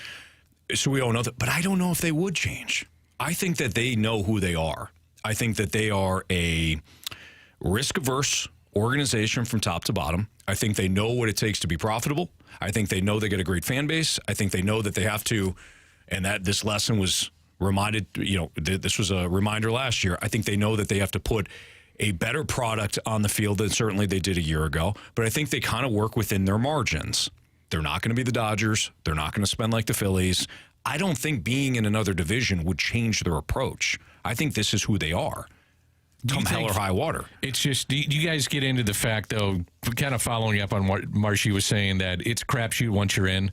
Yeah, there's no definites. There's no definites, and I also always look at the wild card teams as being the teams that you don't want to face. Mm-hmm. Even with loaded teams like the Dodgers, like the Braves, the way that the current format is set up, where these guys, you win your division and you get 3 or 4 or 5 days off between series, regular season, and then the next series, is not beneficial to them. So get in and see what happens. Again, I'm not trying to make excuses or say this is a playoff team. Time will tell. But I do think, though, there is something to it. Just get in and see what happens. Well, look, to the texter's point earlier about bringing up the Diamondbacks, it's irrefutable. The Diamondbacks went on a run last year. Nobody had them making the playoffs, let alone making a run and winning the NL pennant. Nobody had that. Irrefutable, though. There's been other teams that have done the same thing. There's been wildcard teams that have won the World Series. There's been 2 wildcard teams. I think the Giants and Royals are both wildcard teams faced off in the World Series. You're right. Short series. It's not 162 games once you get to the playoffs. It's 3-game series, 5-game series, 7-game series, and who knows if you get the pitching, right? So that part I completely agree with. Are you doing enough when you have the opportunities to improve your roster to give you your best shot when you get to the playoffs? And that's fair. That's my question. Yeah, that's fair. But you're right, Dan. You get in. Anything can happen, but I'm with you. I think there's a couple of moves, though, that you would make to feel a lot better about this team going into postseason play, or this season, I should say. Yeah. Yamamoto being number 1. Apparently, he wants to play in a big market. Oh, does he? So that maybe put St. Louis on the outside looking in. Mm-hmm. But shore up the bullpen. To your point, not spending a huge amount of money on these guys, but definitely solidifying what you had better from last year. Mm-hmm. I mean, you can't go back to 91 losses. You can't have that again. No. And pretty soon you're going to see people not showing up at the ballpark. Absolutely. And that's a problem with revenues and all the different things that you're talking about, to where you feel like, okay, we're backed in a corner. Yep. We got to spend some money. We got to get better. No question. Speaking of getting better, Mizzou's football program, got better today. We'll tell you the latest next on 101 ESPN.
101 ESPN Sports Center. I'm Andrew Marsh. It's time for a Sports Center update brought to you by Saliga Heating and Cooling. The Blues are back in action tonight, taking on the Tampa Bay Lightning. Pregame starts at 5. Puck drop is at 6. We will talk with Joe Vitale at 4:30. So stay tuned for that. All the coverage for you right here on 101 ESPN. Last night, Monday Night Football, the Seattle Seahawks defeated the Philadelphia Eagles 20-17. We talked about former Mizzou quarterback Drew Lock earlier in the show. If you missed that, make sure you go to 101ESPN.com or check out the free 101 mobile app. All of our interviews and full shows are there. It's all brought to you by Dobbs Tire and Auto Center. Speaking of Mizzou, we're going to talk about the Tigers next. I'm Andrew Marsh, and the Sports Center update is brought to you by Saliga Heating and Cooling, an independent American Standard heating and air conditioning dealer.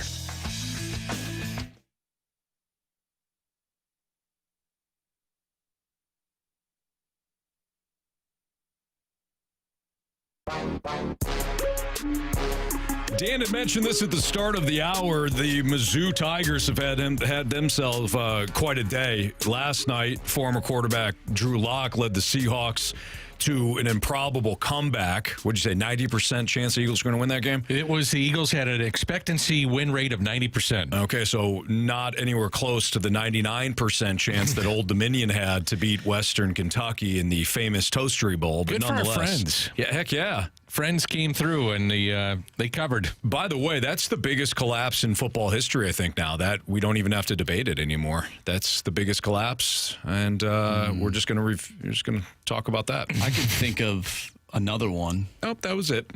No, the Colts. Yeah, that's right. Yeah, the Colts and the Vikings. The Vikings. Yes, that's right. Yeah. I mean, it wasn't a Super Bowl game. It was just a regular season game. It wasn't the famous Toastery Bowl either, though. That's true. You know, in the middle of the day when nobody else is watching anything else in sports. Thank goodness no one was watching except for our friends. No, a lot of people were watching the famous Toastery Bowl. It's the famous.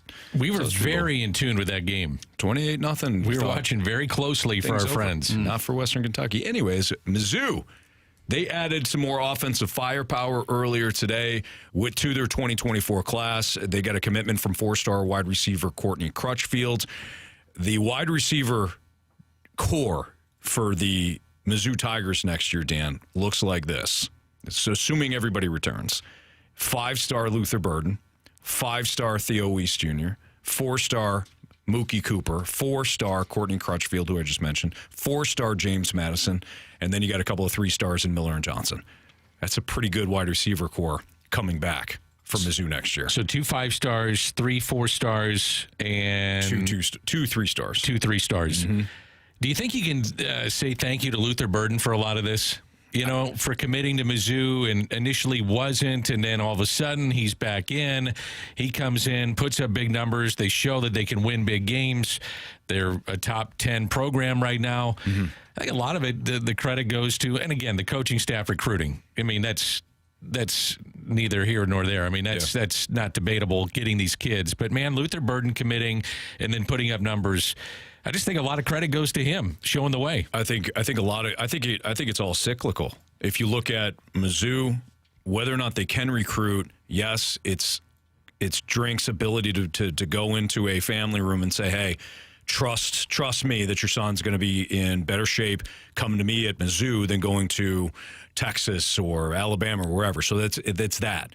But you also have to have the results. We can talk about the process all we want. Do you have the results? And last year, Mizzou had the results.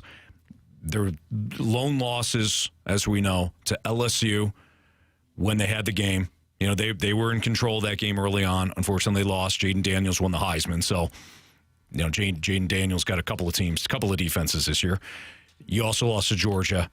Of course, the 3-time two-time national champion. 2-time. That's it. And you played Georgia tough last year, too. So you win games, you win your primetime matchups, you convince kids that this program is building something. And they also got, and this is huge, they got former Oklahoma offensive tackle Caden Green, who is the number 1 offensive lineman in the transfer portal. We can talk about all the wide receivers, and that's great. If you can't protect, forget it. It's moot. So they got an absolute road grader in this kid, Caden Green, coming in. That's huge for them. I think Rivals started doing individual rankings. You know, Anthony's number 1, Marshy's number 8, this guy's number 13. And so for the first time ever, all top 10 recruits are committed to 10 different schools. First time ever. Wow. And so NIL isn't just causing talent to consolidate, which I think I had the opinion that it would. I'd say to Anthony, hey, let's go do a super team. We're going to go to Georgia and we're going to go together. Yeah. That's not necessarily the case right now. It's kind of the opposite, where a lot of these players are getting NIL deals. These schools are being very, very creative in how they do this, and Mizzou is at the forefront of that. I think that's something you have to look at, too, is you know, they've been creative in getting these kids in, and that's another part of what's happening right now. Well, it goes to show you, too, how short-sighted, I was going to say stupid, it's not stupid, how short-sighted was Dabo Swinney for not using the transfer portal?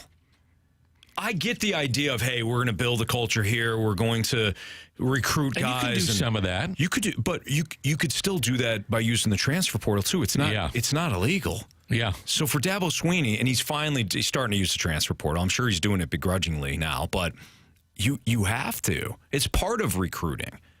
And I know a lot of people don't like the NIL stuff.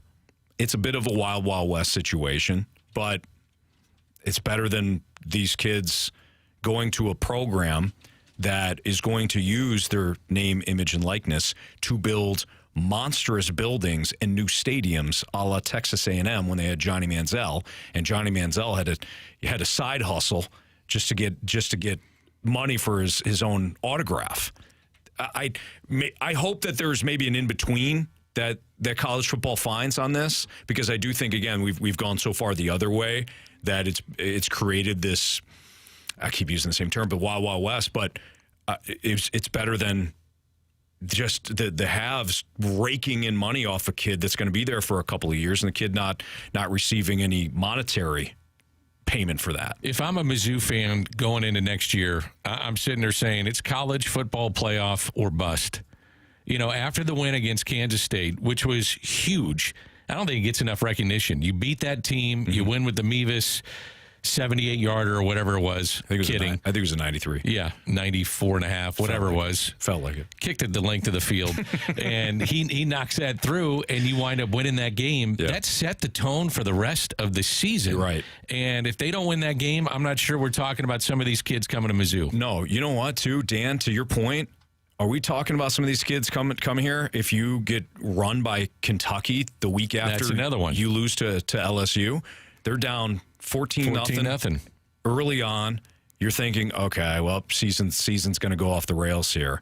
Instead, you come back, you mount that comeback in the second half and wind up pulling away pretty comfortably. Do kids come here if you don't, if you blow the Florida game, a game that the Florida was competitive that night, but you should have had that in wrapped up, and you didn't.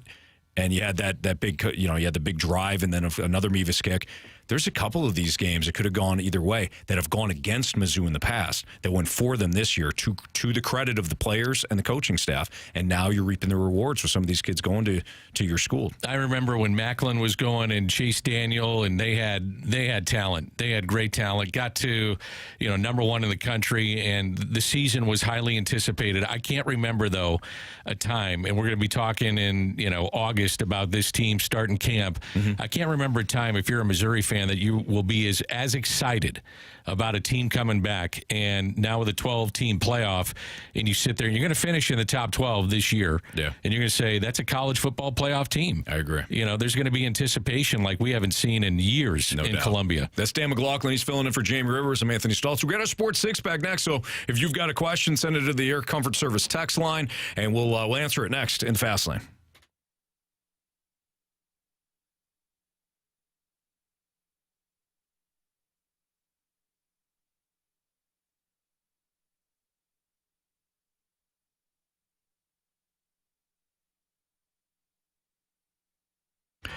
Right now, if you need a ride, if you need a new vehicle, you're looking at pre-owned cars, make sure you check out Auto Center's Nissan Herculaneum. They've got great deals going on through the month of December, but head out there now. You're going to get busy around the holidays. You know that, when it comes to the holiday season, you're going to be jam-packed with holiday events and all that. Make sure you head down to Auto Center's Nissan Herculaneum right now. Right now, this week, this weekend, head down there. They've got unbelievable financing options that couldn't come at a better time. You know where rates are right now, but they're going to finance the vehicle for you.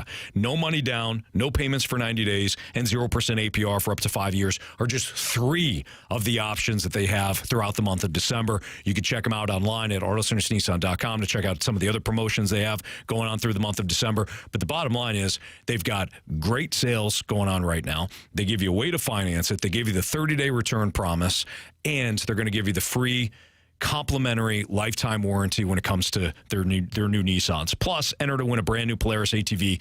Grab a hot dog just for stopping by. Go see them. Tell them Stalter sent you. It's Auto Centers Nissan Herculaneum.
It's time for the Fast Lane to answer your sports questions. I want to ask you a bunch of questions, and I want to have them answered immediately. Asking me all these weird questions. Answer the question. Answer the question. Answer me! The Sports Six-Pack is now.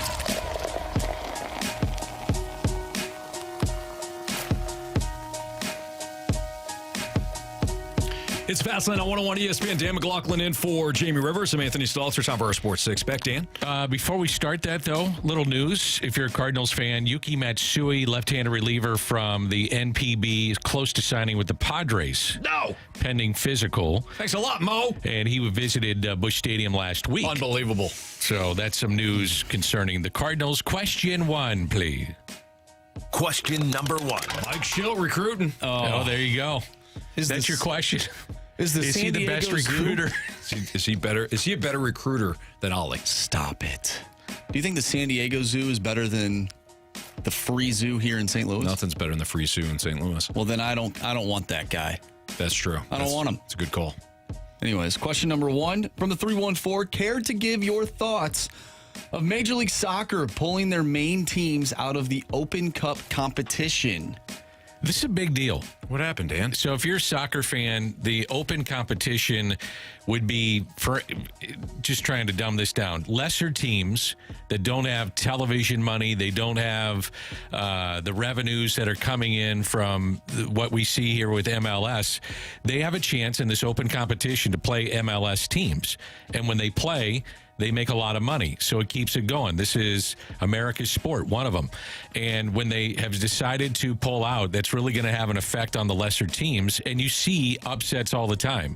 If they are upsets, you see the lesser teams beat MLS teams. It happened here in St. Louis a few years ago out in Fenton at the soccer park, and the place went nuts. It was one of the great wins locally recently in soccer. So when they pull out like this, it's kind of not a good look for MLS, because that helps fund some of these lesser organizations get through the year with their players, with the costs associated with keeping a franchise. So why would MLS pull out? I don't know. I don't know if it's a situation where they're jumping into other things, which I think is part of it, but also the fact that you're playing the lesser teams, and sometimes you don't win those games. I wonder if that is a part. I don't know the exact answer, but it's probably, for some that are listening right now, not a good look for the sport, for sure. Question 2, please. Question number 2. From the 636, if the Blues were able to get one of the Kachuk brothers, which one would you prefer and why? You can't go wrong with either guy. Yeah. Tough, score, get in front of the net. Absolutely.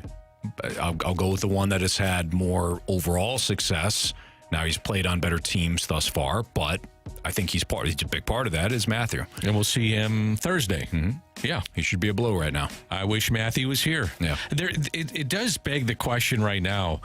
You know, the Blues, even when they weren't great, but they were so entertaining, they always had star power. Star power would bring fans to the rink. You know, you had Brett Hull, you had Adam Oates.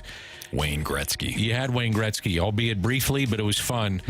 I don't know if there's a lot of star power on this team. There's complementary players, and maybe Robert Thomas turns into one of those stars. He's a point-per-game guy. Maybe Jordan Kyrou is another one that becomes, as he evolves and develops in this contract, a 40-goal scorer, if not more. Then you'd get him. But there's not a lot. Would you agree with that? There's not a ton of star power right now with this team. There is not. I mean, if you're talking about an absolute star, you're talking about the other 31 teams. There's 32 in the NHL. 31 teams saying, I know exactly who that player is. I don't think the Blues have that right now. I think Binnington could be that guy, but he's a goaltender, so I don't know from a national perspective if he could be a star. But I also think that stars are typically born in the postseason.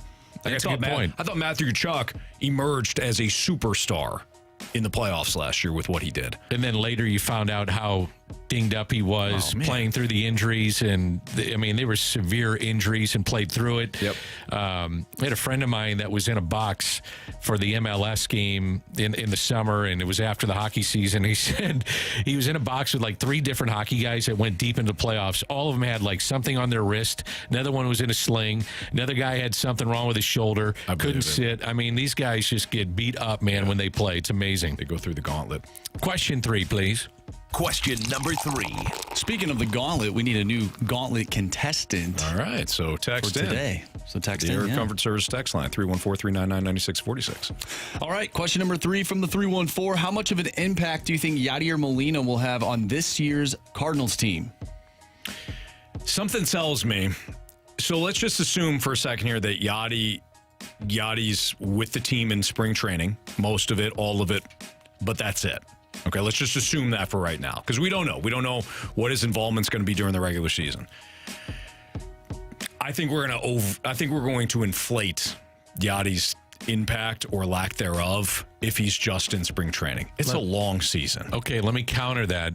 What if Wilson Contreras comes out way better defensively, and I'm not saying he can, and I'm not saying it'll happen, but for argument's sake, what if he comes out way better defensively than you saw a year ago? If he's way better, then we will highlight the fact that he worked with Yachty in spring training. I mean, it makes sense why you'd bring him in. You got $78 million wrapped up in your catcher. I mean, it's a massive investment. I also will be curious when he's around, and let's say it's a homestand of 10 games, the approach of watching how pitchers attack certain hitters and just their game planning with that. He was telling you, he's tremendous at seeing what you don't see. And he's great at taking advantage of players and understanding the strengths of his own pitching and the weaknesses of the others, and just thinking through a game. He'll adjust in a game like nobody's business, and I think that could be impactful for the Cardinals. Certainly. Question 4, please. Question number 4. All right, sticking with the Cards, simple question from the 636. With the way the Cards have constructed their roster thus far, over or under on 90 wins? I'm going to say under, but they get into a wild card situation with, let's say, 88 wins. I'm probably shooting too high. Even with the balanced schedule, Dan, I think you continue to bring up a good point about the NL Central. Like, where's the NL Central going? Are these other 4 teams just going to sit on their hands? I can't imagine the Cubs, when you invest $40 million into your manager, don't go out and give him the necessary tools to be as competitive as you can be. What the hell are they waiting for? I'm not sure. Or have they missed out on guys that we just haven't heard about? Right. Could be. But for now, I'll go under as well. I think they win 87 games. Yeah, we're 87, 88. That'd be a solid year. You get in and see what happens. Get in and who knows? Just see what happens. Question 5, please. Question number 5. A bunch of people just threw up again. From the 314, I hear it more with hockey and baseball about players needing to develop. So with the 4 major sports, what is the peak athletic age? In baseball, I think your prime is 26 to 32. That's exactly what I was going to say. That's the prime. Yep. I think in hockey, it's similar. I think it's 26 to 32. With you the same. I was going to say 26. Yeah. I think in football, your prime is 24 to 28. I'd say even earlier. Coming out of college, or do you need a year to get? So you say you're 22, you come out, maybe that first year, the first year. Used to the 17 game schedule, speed of game, all that. Yeah. Yeah, 22 to 28. Yeah, and your shelf life is about that anyway. Yep. So is there a prime with football? I always look at it as just how long I could stay in the league with my body. And it's also depending on what position you play too. That's true. Like if you're a running back, it's like 22 to 25, 26. Yeah. If you're a receiver, it's a little bit longer. Quarterback, a little bit longer. I would have said in the steroid era, when they were giving guys like 6-year deals when they were 32, 33, your prime was unlimited. Yeah. During the steroid era, I think your prime was 22 to about 55. It seemed to be that way with certain guys. Basketball, I think, is a little younger. Yeah. I think basketball, you can be in your prime. Well, you get 1 year college, sure, and then, or you go play pro for 1 year over in Europe, and then you're in. Yeah, so that's like 22 to 28. Even earlier, maybe. Mm-hmm. I mean, some guys come in and they're 19, 20 years old, man, and they're ready to roll. Yep. All Interesting. Right. Thank you for the Sports Six Pack. We got our Gauntlet next on 101 ESPN.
Stewie is with me right now. And Stewie, I want to talk about something today that, I'll be honest, I've struggled with, procrastination.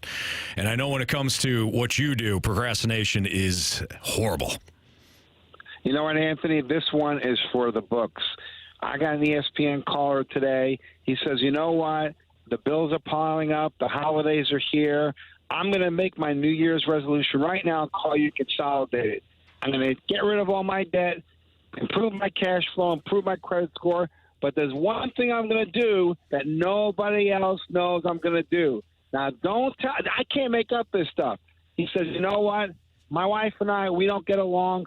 I'm also going to end that relationship, get divorced, buy her out, and that's what's going to happen. Well, unfortunately, that's the way it happens.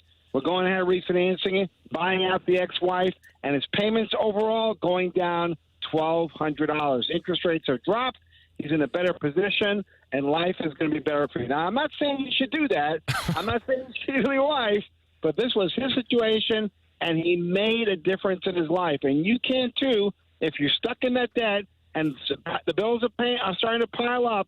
Make a difference today. Don't sit on your butt. Make a difference. Make the call. Well, we always say there's no cookie-cutter approach. Stewie can handle any situation. He just proved it. So give him a call, 314-324-4440. And when it comes to the bagel loan, you can just Google the bagel loan. You get that number there if you missed it. But whatever your situation is, you just heard Stewie handle one situation pretty well.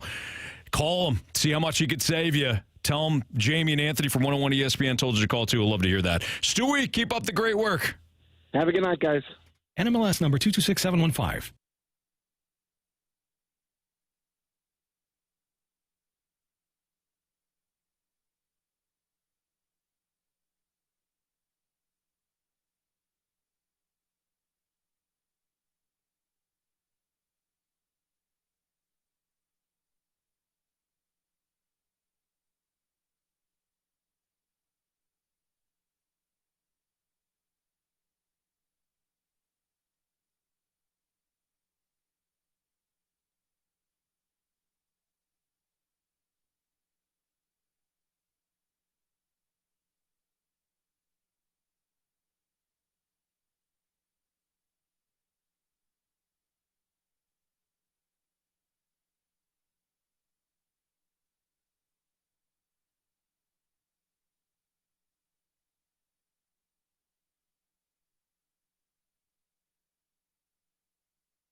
Warriors, 4 categories, 1 challenger. Can you master the Gauntlet? Brought to you by Master, your hometown source for business communications for more than 30 years. Visit masstour.com.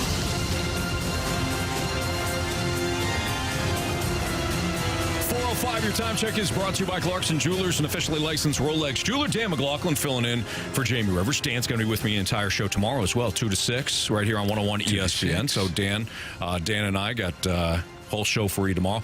We do have the early off time tonight because Blues start Blues pregame. hockey. Yeah, 5 o'clock. But we got the Gauntlet now. Paul joins us. What's up, Paul? How's it going, guys? Going good. First time in the Gauntlet? No, I did it before when Ron was there. Okay, so Gauntlet 1.0. Yeah, and then I beat Randy when he had the 4 o'clock fight. I was like the 3rd Hall of Famer. So wow. I need to try and get this trophy and then win the whole thing next year. Like, you guys just did. Oh, the Gauntlet playoffs. Boy, Paul comes in motivated. All right. Paul, you taking on Marsh or me today? I'm going to go with you, Mr. Stalter. Oh, man, now I'm kind of nervous. All right, Paul. Good luck, kid. Thanks, you too. You'll need it. Thank you. Oh, get out of here, Shots Anthony. fired. Wow.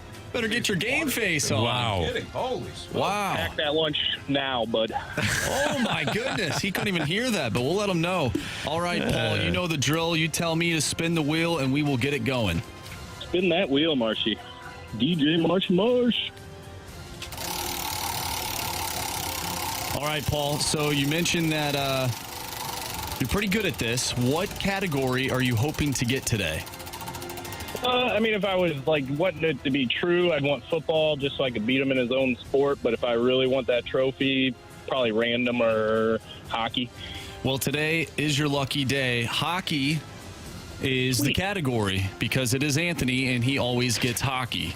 He's a hockey and we're playing the nerd. Lightning tonight, so we might have some Lightning questions in there. Let's go. All right. Well, that was the theme the other day. They were taking on the Stars, and it seemed like every single question revolved around the Dallas Stars. So for those that do not know how the Gauntlet works, each contestant will get 4 questions. If you get the question right without using the options, you get 2 points. If you have to use the options, you get it correctly, you get 1. And, of course, if you get it wrong, you get 0. Are you ready to go, Paul? Sure. All right, question number 1. Which former Blues head coach was just fired from his assistant coach role in Ottawa? Give me the options. Options are Andy Murray, Davis Payne, or Mike Yeo. Mike Yeo. Final answer. Justin Falk was originally drafted by which team? Question 2. Justin Falk was originally drafted by which team? I'm going to say the Hurricanes because that's what we played for, so hopefully that's it. Final answer. Final answer, the Carolina Hurricanes. Question number 3. The Blues have 2 hat tricks this season, both in the same game. Pavel Buchnevich was one. Who was the other? Braden Shen. Final answer. Name the team that plays their games at the Canada Life Centre. Oh, jeez. Name the team that plays their games at the Canada Life Centre.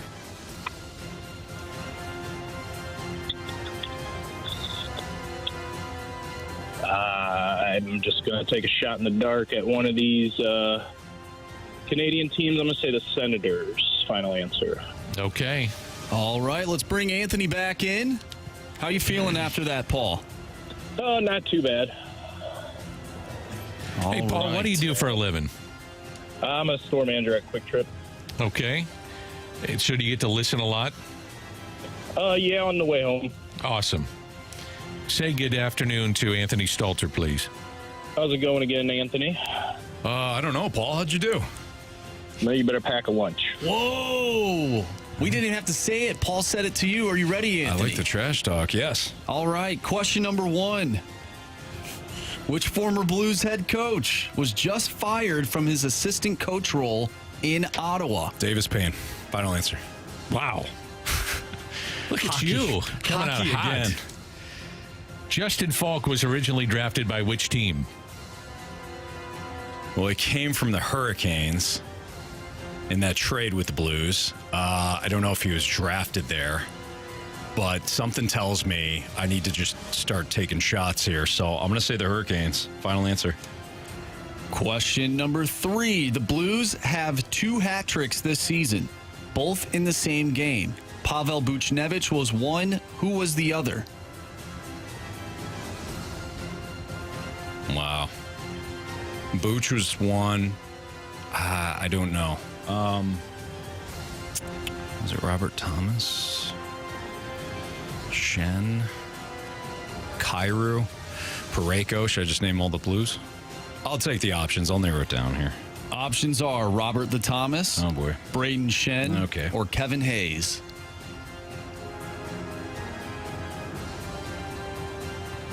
I feel like I would have remembered if it was Hayes. My first response, my first gut feeling was Robert Thomas. So I'll say Robert Thomas. Final answer. Question 4. Name the team that plays their games at the Canada Life Centre. Name the team that plays their games at the Canada Life Centre. That would be the Winnipeg Jets. Final answer. How do you feel, Anthony? I feel good. I feel very good. Great. Yeah. Really great. Well, depending on how that second question went with Justin Falk, if I rolled the dice correctly, I feel good about 1 and 4. I feel okay about 2, and I feel 50-50 on the third. All right. Overall, a score, a rating of a pretty good. Okay. Let's go over the questions then. Let's just start with question number 1. Which former Blues head coach was just fired from his assistant coach role in Ottawa? Paul, you took the options. You said Mike Yeo. Anthony, you did not take the options. Immediately fired off Davis Payne. Correct answer is. And the options were Andy Murray, Davis Payne, Mike Yeo. The answer is Davis Payne. All right, 2-0 for Anthony. Moving on to question number 2. Justin Falk was originally drafted by which team? Both of you said the Carolina Hurricanes. Correct answer is? The Carolina Hurricanes. But none of you took the options. Oh, come on, Marshy. 4-2 in favor of Anthony. Heading to question number 3. The Blues have 2 hat tricks this season, both in the same game. Pavel Buchnevich was one. Who was the other? Anthony, you took the options. You said Robert Thomas. You were 50-50 on that one, you said. Paul said Braden Shen. Correct answer is? Braden Shen. And Paul did not need the options. We got a tie ball game here, folks. Final question. Question number 4. Name the team that plays their games at the Canada Life Centre. Paul, you did not take the options. You said the Ottawa Senators. Anthony, you did not take the options. You said the Winnipeg Jets. We know from the options that were not given to both of you, but I can say right now, both were options. The other one was the Edmonton Oilers. If it is the Jets, Anthony wins. If Paul gets it right, that means it was the Senators. And if it's the Edmonton Oilers, gentlemen, we have a walk-off. Dan, the correct answer is? The Winnipeg Jets. Paul. You have chosen Jets. Wrong Jets. Wrong sport. Maybe they do that in Winnipeg, They though. should not do that because that belongs to a very bad franchise. Yeah. Yeah. Paul, I appreciate the smack talk. You came in here spitting fire, but we got to send you on your way. I'm sorry. That's all right. I beat you, or you beat me, in a sport that I would not have expected you to, so congrats, sir. You did well. You know what? Thank you. If it makes you feel any better, I would never have expected that either. Me neither. No. No offense. What the hell? Well, Paul came in hot. He had a lot of confidence. I almost picked the Jets. That was my second choice, so good call. Thank you, Paul. Hey, happy holidays to you. Thanks for listening. Thanks for playing. You too, guys. Merry Christmas. Merry Christmas. Thank you. Thanks, Paul. Dan, what the hell? Well, the hockey's not your forte, and but I'm very pleased that you were able to establish initially with the no options Davis Payne. You came out hot, and Paul was very aggressive in how he thought this was going to transpire, and I thought you did a hell of a job. Thanks, Dan. I appreciate Anthony, do you like putting condiments, veggies on your crap sandwich? Because that's exactly what that was. Yeah. Does it make it taste better? Yeah, it's still crap at the end of the day, but I guess a little bit. Yeah. What do you feel good about it, though? Oh, yeah. Yeah, you feel. I do. Yeah. Yeah. That Canada Life Center one, you knew that immediately. I'm pretty good with stadiums. It's just one of those deals. Like, I'm an idiot across the board with everything else, but stadiums in sports I feel pretty good about. And you could narrow it down to a Canadian team. You could. Yeah. Absolutely. Go out on a limb. You got some choices. Sure. Absolutely. Good job. Thank you, Dan. All right. That's the Gauntlet here in the Fast Lane on 101 ESPN. We have What's Trending next.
What's trending in the world of sports? The Fast Lane has you covered. What's trending now? Brought to you by Goodwill. Donate to Goodwill to win a magical Polar Express staycation.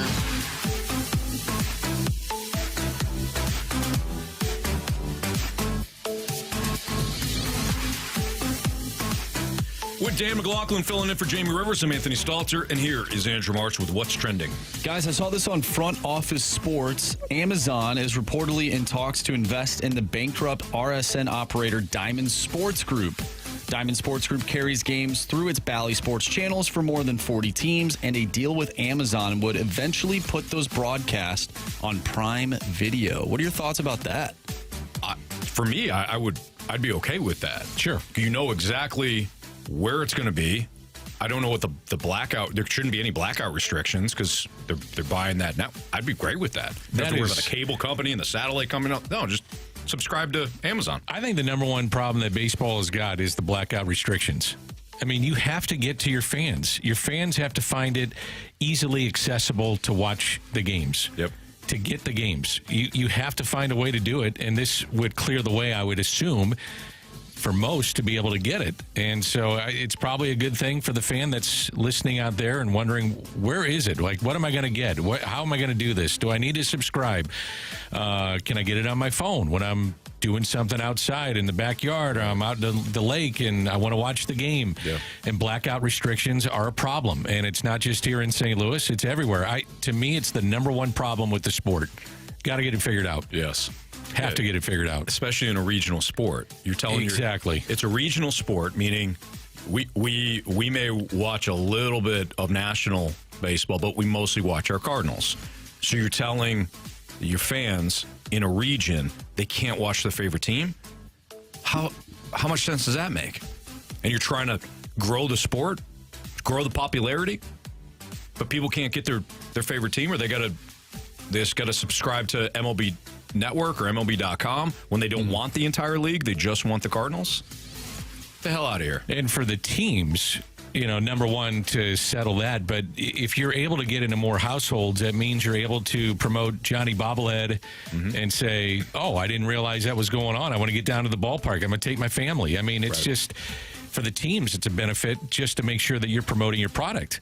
That's what it is. You're promoting your product. You think Major League Baseball is looking at the wrong things in terms of promoting the game? Because we see they're pushing towards rule changes. And while, sure, that was nice, the games are faster now if you're actually at the ballpark. But, I mean, we're talking about it right now. This is a huge thing for people watching at home. They can't do that. So then what's going to entice them to go to the ballpark if they're not really keeping track of their favorite team, if they're a casual fan?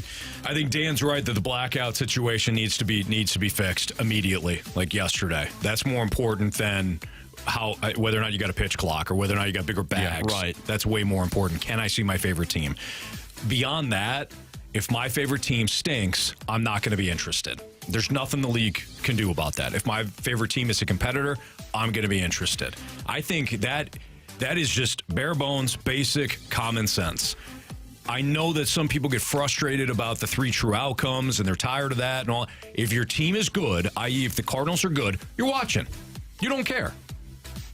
We could sit here and talk ad nauseum about the true home run happy and all that stuff. If your team hit 8 home runs a game, you don't care. You're loving it. From a Cardinals perspective, too, it's a regional. It's not just St. Louis. I mean, we're talking a wide range. This is a regional team. Yes. This is not just the St. Louis Cardinals. I mean, you're talking about Illinois. Right. You're going into parts of Nebraska and Oklahoma, and there are people that want to watch these games that are not just they're miles and miles, hundreds of miles away. That, well, if you're on the border of certain parts of the country, you might be getting the Chicago Cubs or you get the Minnesota Twins. Down south, you might get the Atlanta Braves. And this is a regional team. Yeah. That's what it is. And that's how they operate for the most part. So, yeah, they got to get that thing fixed. Get into households. Do you think there needs to be more storylines in baseball? I think storylines create themselves. Mm-hmm. We don't know what's going to pop with somebody, right? Like the Cubs and the Indians before they're, the Guardians now, but they were Indians at the time. When they played the World Series, we didn't know that the storyline was going to be so compelling that you had two teams that were trying to end droughts, and a lot of us watched. That was one of the more popular World Series nationally in decades. A decade. Yeah. That brought in the casual fan. It did. So I don't know what storyline is going to pop, and I think we assume we can figure it out. You can't. I would think like Ohtani, if he has a bigger presence. So postseason, if you have a chance to watch him, a lot of people would watch him. I mean, I just felt he was buried with the Angels. Like he wouldn't. They play late. They play half their games on the West Coast and at home, and play more than that because of their division. Just didn't see him. No. Mike Trout would be another one. You know, you hear so much about Mike Trout, but if you could see him in postseason play in prime time, helps the sport. Yeah, it does. Guys, Aaron Rodgers indicated that he will not return this season for the Jets, Jets. He was on Pat McAfee, and if the Jets were in a playoff spot, he said it would be an absolute no-brainer, but they were eliminated.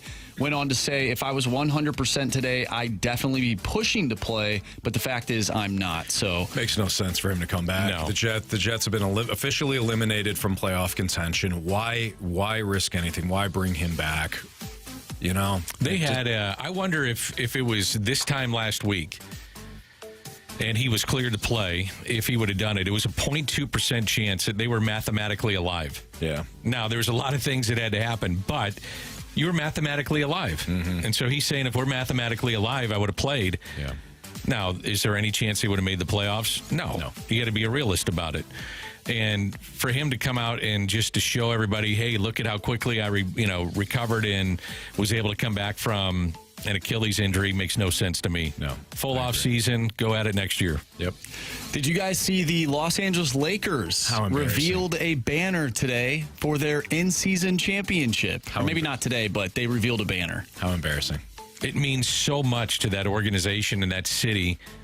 And for them not to have a parade on top of it is something that I was very disappointed with. The Showtime Lakers, the Shaq, Kobe Lakers, and then you do that? That's embarrassing. What's embarrassing is Detroit. Have you seen how many they've lost in a row? It's like 22 or 23 losses in a row. They're only like a handful of games, like 3 games away from setting the all-time record for consecutive losses. I worked in Detroit. A lot of regular listeners know. I worked in Detroit. We covered the Pistons. I was there in the Ben Wallace, Rasheed Wallace. Fun era. Chauncey Billups. I mean, that was great. Larry Brown. That one was fun. Flip Saunders was their coach for a little while. That's a proud fan base, proud organization, and they have fallen on hard times, to say the least. I don't know if they care, though. They got the Lions winning football games right now. I think Very true. Definitely they're distracted right now. Yes. Oh yeah, 100%. They've seen to your point, Marsh. The Detroit fan base right now, they've seen their Pistons win one. Like this group, this fan base, they have no fan bases for Detroit in any era has seen the Lions win. So, they haven't had a home playoff game since Barry Sanders. He's been retired for a while, Dan. I was still in high school when he hung him up, and that was a long time ago. When's the last time they won the division?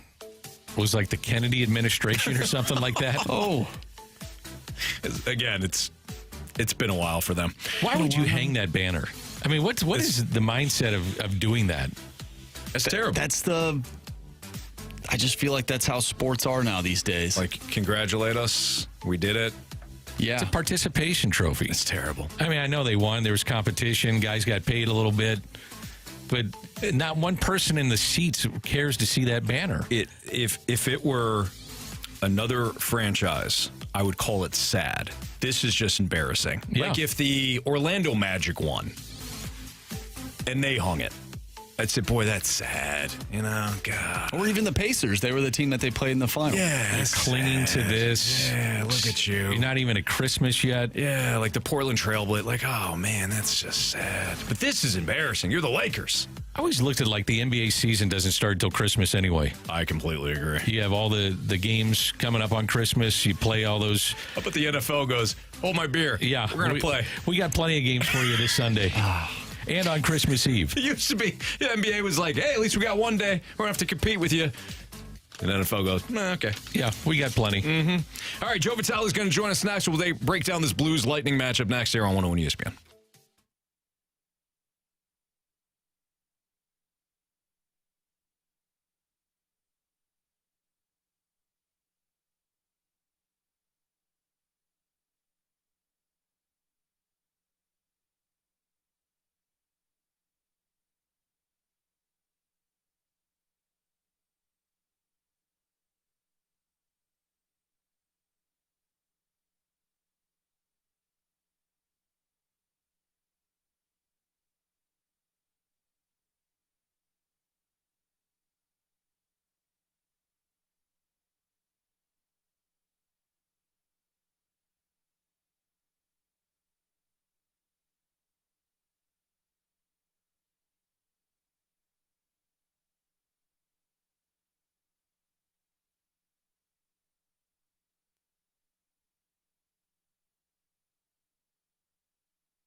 101 ESPN Sports Center. I'm Andrew Marsh. It's time for a Sports Center update driven by Johnny Londoff Chevrolet and Johnny Londoff Autoplex. The Blues are back in action tonight, taking on the Tampa Bay Lightning, looking to make it 3 straight wins in a row. Pregame starts at 5. Puck drop is at 6. You'll hear Joe Vitale on the call tonight. We're going to be joined by Joe coming up next, so stay tuned for that. Also last night, Monday Night Football, the Seattle Seahawks defeated the Philadelphia Eagles by a final of 20-17. If you've missed anything from today's show, make sure you go to 101ESPN.com or check out the free 101 mobile app. It's all brought to you by Dobbs Tire and Auto Centers. I'm Andrew Marsh, and the Sports Center update is driven by Johnny Londoff. Find new roads and shop 24/7 at Londoff.com and LondoffAutoplex.com. Are you kidding me?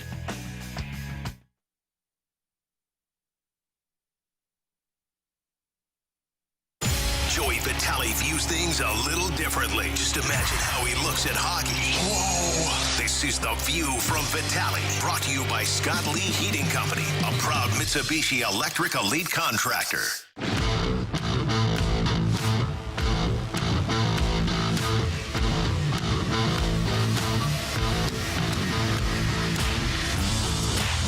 Dan McLaughlin, I'm Anthony Stalter. Let's head to our 101 ESPN Celebrity Line. We got our guy Joe Vitale, who will be on the call tonight for the Blues Radio Network alongside Chris Kerber down in Tampa. What's up, Joe? Yo, boys, what's going on? It's sunny and hot down in Tampa. Hope it's sunny and warm there in St. Louis for you. Joe, you know it's not. Why do you have to do that? You did that a couple of weeks ago, too, when you were out in Cali. Listen, I just love rubbing the salt in the wound. You know me. I'm a hockey guy. Well, checking the schedule around. You're going to be back here soon, Joe. I know. Too soon. No, I'm looking forward to coming back for Christmas, that's for sure. Yeah. Hey, what do you expect tonight, Joe? Just let's get right to it. What do you expect tonight? I'm expecting a fast game so I can get my butt to Fort Lauderdale ASAP. Tomorrow's a day off. I'm going to be sitting on the beach all day. Don't tell my wife. Hopefully she's not listening. No, she'll be home with the 5 kids. School's out. She's probably got gingerbread things going on and cookies and mayhem, but I'll be on the beach. But I'm going to tell her I have a lot of work to do that day. No, I'm looking forward to a good game tonight. It should be a fun one. 5-0 shutout when the Tampa Bay Lightning came to town there in November. A shutout there for Jordan Binnington. He's had great numbers against Tampa guys, and it's going to be a good test here tonight as Tampa's coming off the road. First game back. Sometimes you can get a little bit complacent in your first game on home ice, and certainly the Blues looking to make it 3 in a row here and keep climbing under Drew Bannister. But it was a good morning skate this morning. It should be a fun tilt tonight.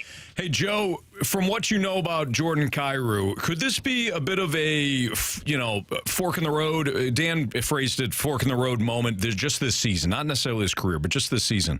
From what you know of Kyrou, could this be the moment where maybe things start to click for the young player? Yeah, I think so. I think that, sometimes you deal with a little adversity. You get kind of punched in the mouth a little bit.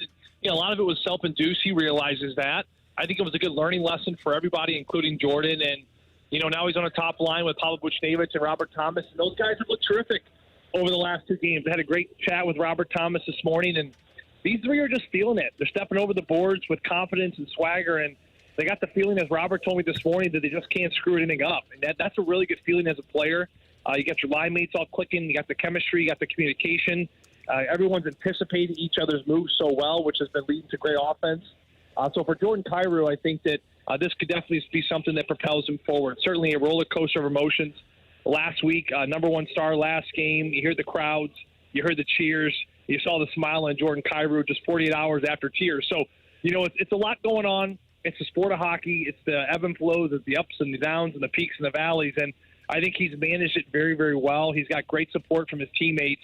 And I know that, for a Kyrou and for a Thomas specifically, I think this coaching change, I think it's been a good thing specifically for those 2 players. Young players, calmer players that like to go out there and just play.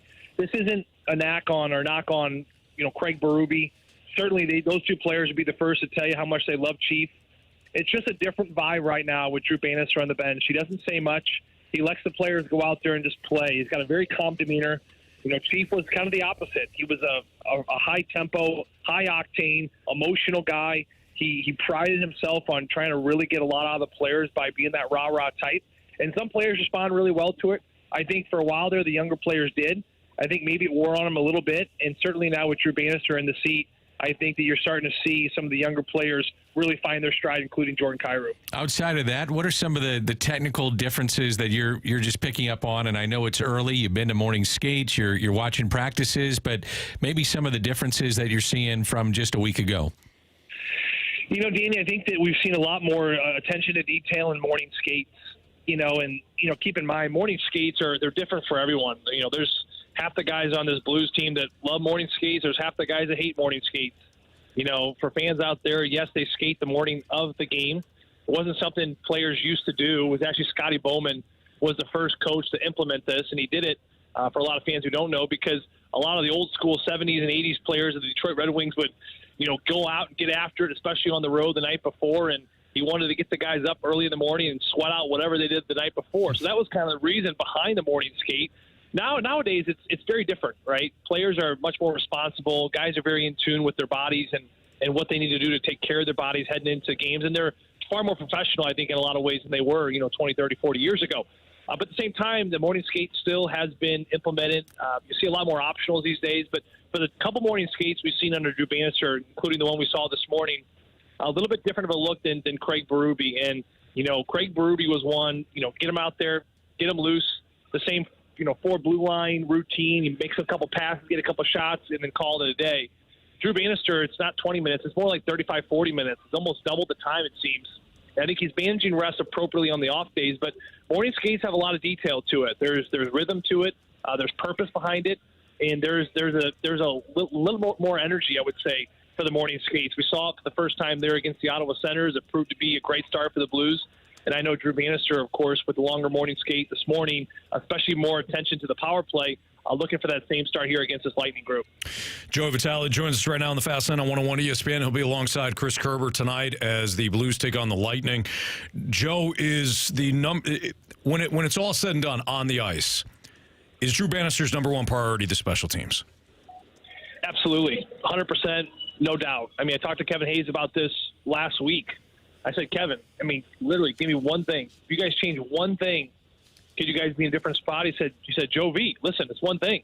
If we get our power play clicking even a little bit, we don't even need to be top 10 in the league. Let's just put ourselves in the middle of the pack. I'm not going to call it special team stalls. I'm going to say PK's been good. It's been good enough. Mm-hmm. It's just the power play. You get that power play clicking, man. I tell you what, they had a great power play goal against the Dallas Stars. It proved to be a difference. It was a difference maker in the game. Without a doubt, it was a difference maker in that game. The Blues came from behind, a 2-0 deficit that came from behind, and that Brandon Saad power play goal was a huge reason for that. It's going to give you life. It's going to give you a little bit of jump. It's going to get you back in games, or it's going to give you an insurance goal late to prove some wins. With the Blues, as dreadful as it's been for the first third of the season, if they can figure out a way to go from 8-9%, which they were a lot this year, let's get that up to 16-17%. Again, you're not at the top. You're just in the middle of the pack. That's the difference of another 5, 6, 7 goals over the next 10 to 15 games. Well, 5, 6, 7 goals, that could be a difference of, 4, maybe 5 more wins, which is 10 more points, which puts you in a playoff spot where you're on the inside looking out, or that said, if you don't get those goals, now you're on the outside wanting to be in. Mm-hmm. That to me is the biggest difference. They have a penalty kill that's good enough. They have the goaltending that's good enough. Their 5-on-5 play has been pretty consistent all year long, except for a couple of bruisers here and there. But for the most part, 5-on-5 has been there. So I think if you just continue to get the power play going in the right direction, certainly build some momentum off that Dallas game, you can be in a good spot. Brad Richards, of course, is in the building here today. We saw him there at morning skate. He's going to be the power play consultant working side by side with Steve Ott. And like I said, almost 300 goals as a player. 32% of them came off the power play, so he certainly knows his stuff on the power play. I saw him this morning talking to Drew Bannister. They were talking about the board, talking about the net front, and certainly they got great minds on top of it. Now can the players go out there and execute it? So he had 11 players on the Blues roster that he coached in the AHL, and so he's familiar with some of this roster, and then he's not familiar maybe with some of the veterans. Do you see veterans buying in with a new voice behind the bench, different way of doing things? You got to get buy-in from the veterans. Do you see that so far? Danny, it's a great question because you're right. You're going to get buy-in right away from the young players, right? We know the Scott Prunoviches, the Mackenzie McEachrons, right? The Tyler Tuckers. They've been with this coach. They know exactly what it is, and you're going to get a lot of jump from them. Even a player like Jordan Binnington. He coached Jordan Binnington in San Antonio. A lot of people don't realize this. He actually coached Jordan Binnington in the juniors as well in the Sioux. So he's been around a lot. He's seen a lot of these players. But the big question mark is, how do you get buy-in from the veterans? Well, there's one answer. You get buy-in from the veterans when you start winning. I mean, that's plain and simple. I mean, you got to see results. I mean, for a lot of these older guys, you know, the Brandon Saad, the Torrey Krug, the Justin Falks, these guys have been on the league a long, long time. Nick Leddy, right? They have their ways about them. You're not going to change much about them. It's like an old dog. You're not going to teach an old dog new tricks. But when you start winning, right, you start backing that up with some wins, and you start to say, oh, this guy may know what he's talking about, and then all of a sudden you get more buy-in from the veterans because everyone loves to win, and that feeling, of course, is very contagious. And I think with the 2 wins we've seen so far, you're starting to see these veterans with a lot more buy-in. You're starting to see a power play that's starting to take off and give some guys a little bit of jump. You know, there's a lot of individuals on this team that, you know, yes, they're playing for the team, but every individual's got a motivation. You know, I had Todd Reardon in the minors, and he'd come in before most games. We'd have guys that played 800 games in the National Hockey League. I, at the time, hadn't played 0. He said everyone's got a motivation. Everyone's got something that they're trying to get to. You know, maybe you want to get to the NHL. Maybe you want to play one more year to support your family. Whatever it is, you got to figure out what that is. So we have veterans on this team, you know, whether it be a Sammy Blais, who's a UFA, Scott Prudovich is a UFA, Kevin Hayes, right? He's another player that still wants to prove this league wrong, right? I think he had spent a couple years in Philly, dropped off a little bit. They were, of course, were sellers on him over the summer, and now he's got 9 goals, looking at double digits early. He could have 20, 25 goals this year if he keeps running that he's going. So everyone's got a motivation. Everyone's got something that's going to drive them. And I think for Drew Bannister, with those wins piling up, you're going to start seeing individual success more. And then, of course, as we know, it's just a snowball effect in the right direction. Joe, great stuff, man. We look forward to listening to you tonight as the Blues take on the Lightning, and we'll check back with you next week. Sounds good, boys. Always a pleasure. You guys have a great week. You too. Thanks, Joe. See ya. What you missed, criticisms, compliments next in the Fast Lane on 101 ESPN.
I got Dan McLaughlin. We'll be back tomorrow with us from 2 to 6. Right here in the Fast Lane on 101 ESPN. If you missed anything from today's show, including a Blues Power Hour with Jamie Rivers from 2 to 3. Power Hour. I like that. Power Hour. Got to be a power outage tonight in Tampa. If you know what I mean. Nice. I don't know if it worked, but it kind of worked. Yeah, it did. Yeah. Anyways, you can download the podcast. Marsh gives it a 3 out of 10 on that one.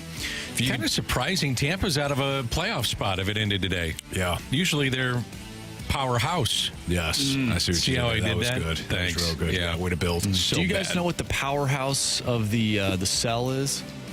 The powerhouse of the cell? The powerhouse cell. Do you know what that is? Sounds like a battery. Mitochondria. Oh. I think it's the powerhouse cell. Did you learn that in a random? No, I learned that in school, actually. Really? Look at you. Yeah. That just I stuck think in that's there, right. huh? I think it's right. That's stuck in the old The text line will cellar? have to confirm. They know more than I do. The random trivia on the Gauntlet is interesting. It is interesting. You learn something. Tough to pronounce. Sometimes they're very tough to pronounce. The other day when I was in here filling in, I said, why don't you do question 3? Do you remember this? Yeah, you do that to me all the time. Yeah, I have no Especially idea with how to hockey. pronounce it. Yeah. Oh, that happened to me because Dan was like, you know what? I think I'm going to take this first question. I go, okay. And then I looked at the second question. There's a bunch of names that were difficult. With 3 under the bus. With 4 nouns right in a row. Yeah. They're not nouns. I'm an idiot. Vowels. Vowels, thank you. Yeah. Just 16 vowels right in a row. Yeah. Some name. Anyway, so you can download the podcast on 101ESPN.com or your 101 ESPN mobile app, brought to you by Dobbs Tire and Auto Centers.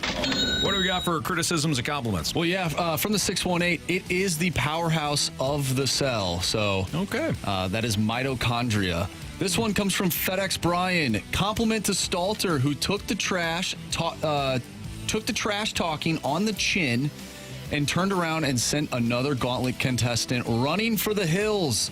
LOL, one of these days, Marsh is going to pick me. We're going to have some fun. Have a great night, guys. Yeah, thank you. Why don't you just pick them right now for tomorrow? Yeah, there you go. Okay. We need a new Gauntlet contestant, right? Yeah. FedEx Brian. Let's just make sure that FedEx Brian hasn't been in the Gauntlet before, and then if not, you're good. Am I not supposed to be able to do that? Dan, you can do whatever you want. Okay, then. He's in. Marsh. Did you hear Dan? Yeah, no, it's already, I wrote it down. Okay. I wrote it down. Actually, I didn't write it down, but I'll write it down right now. You'll remember. FedEx Brian. FedEx Brian. If you can remember the powerhouse cell, you can remember FedEx Brian for 100%. tomorrow's Gauntlet. There you go. We have one from the 636. We were talking about the week back earlier in the show from the 636. I first heard the week back joke on an episode of Three Stooges. Not this episode of the Three Stooges, but I guess the ones with Mo, Larry, and Curly. That's right. They say that all the time in the morning show. Right. So Okay. Marsh read a text from Thanks Dad that was that week back joke. Ah, okay, got it. And Marsh goes, that's pretty good. And then we had to tell Marsh that they say it all the time on the morning show. Got you. I have a week back. When did it happen? About a week back. Yeah, right. Got it. Which, it's funny. Yeah. So FedEx Brian has First time. confirmed that he is he's good to go. Nice. But we have UPS George is trying to text in, throw his hat in the ring as well. Okay. FedEx and UPS? Yeah. Yeah. Looks like we got a little competition going there for who wants to be in the Gauntlet. But we already wrote down that FedEx Brian will be our Well, contestant. maybe too. UPS Joe can join us on Thursday. And then maybe I'm just booking guests. and then maybe Spitballing Amazon here. Amazon Alex. Alex can join us on Friday. Yeah. I think it makes sense. Yeah. All the sense in the world. There's a theme to that. There's a theme. Setting up a theme. Who doesn't like a good theme? Am I right? Absolutely. The Gauntlet the other day, the whole theme revolved around the Dallas Stars. And I figured it out. You did. I figured out that jigsaw puzzle. You broke the code. How do I get hockey all the time? I don't know. I even shuffled It's legitimate, too. I mean, I almost watched it. every thing time. around I know. today. I've been filling in a lot over the summer, and I would bet 8 out of, let's just say, every 10 is hockey for you. Correct. That's just a fact. You get a lot of hockey. I do. And you're an expert. I mean, the way you came out with Davis Payne. Thank you. I mean, you didn't even let me get the question out. That You had was Davis Payne. impressive. Yeah. More impressive, Davis Payne or the Winnipeg Jets playing at the Air Canada Center? Or Life Center, whatever it is. Wow, that's a good question. I'd say Davis Payne. Because you knew I like stadiums. Well, actually, you know what? I'd actually say the Winnipeg Jets because they used to play at the NTS Bell Center. That's they right. They changed the name, so kudos to you for figuring that out. Thank you. Pretty good. Thank you. Pretty good. We got Blues hockey. You got pregame starting in less than 5 minutes, and then you got Blues dominating the faces of the Lightning, hopefully. Mm-hmm. And what kind of game are you expecting being a hockey guy? I got a 4-deuce win for the Blues. I like that. And we'll break it all down tomorrow in the Fast Lane at 2 o'clock with Dan McLaughlin. I'm Anthony Stalter. See you.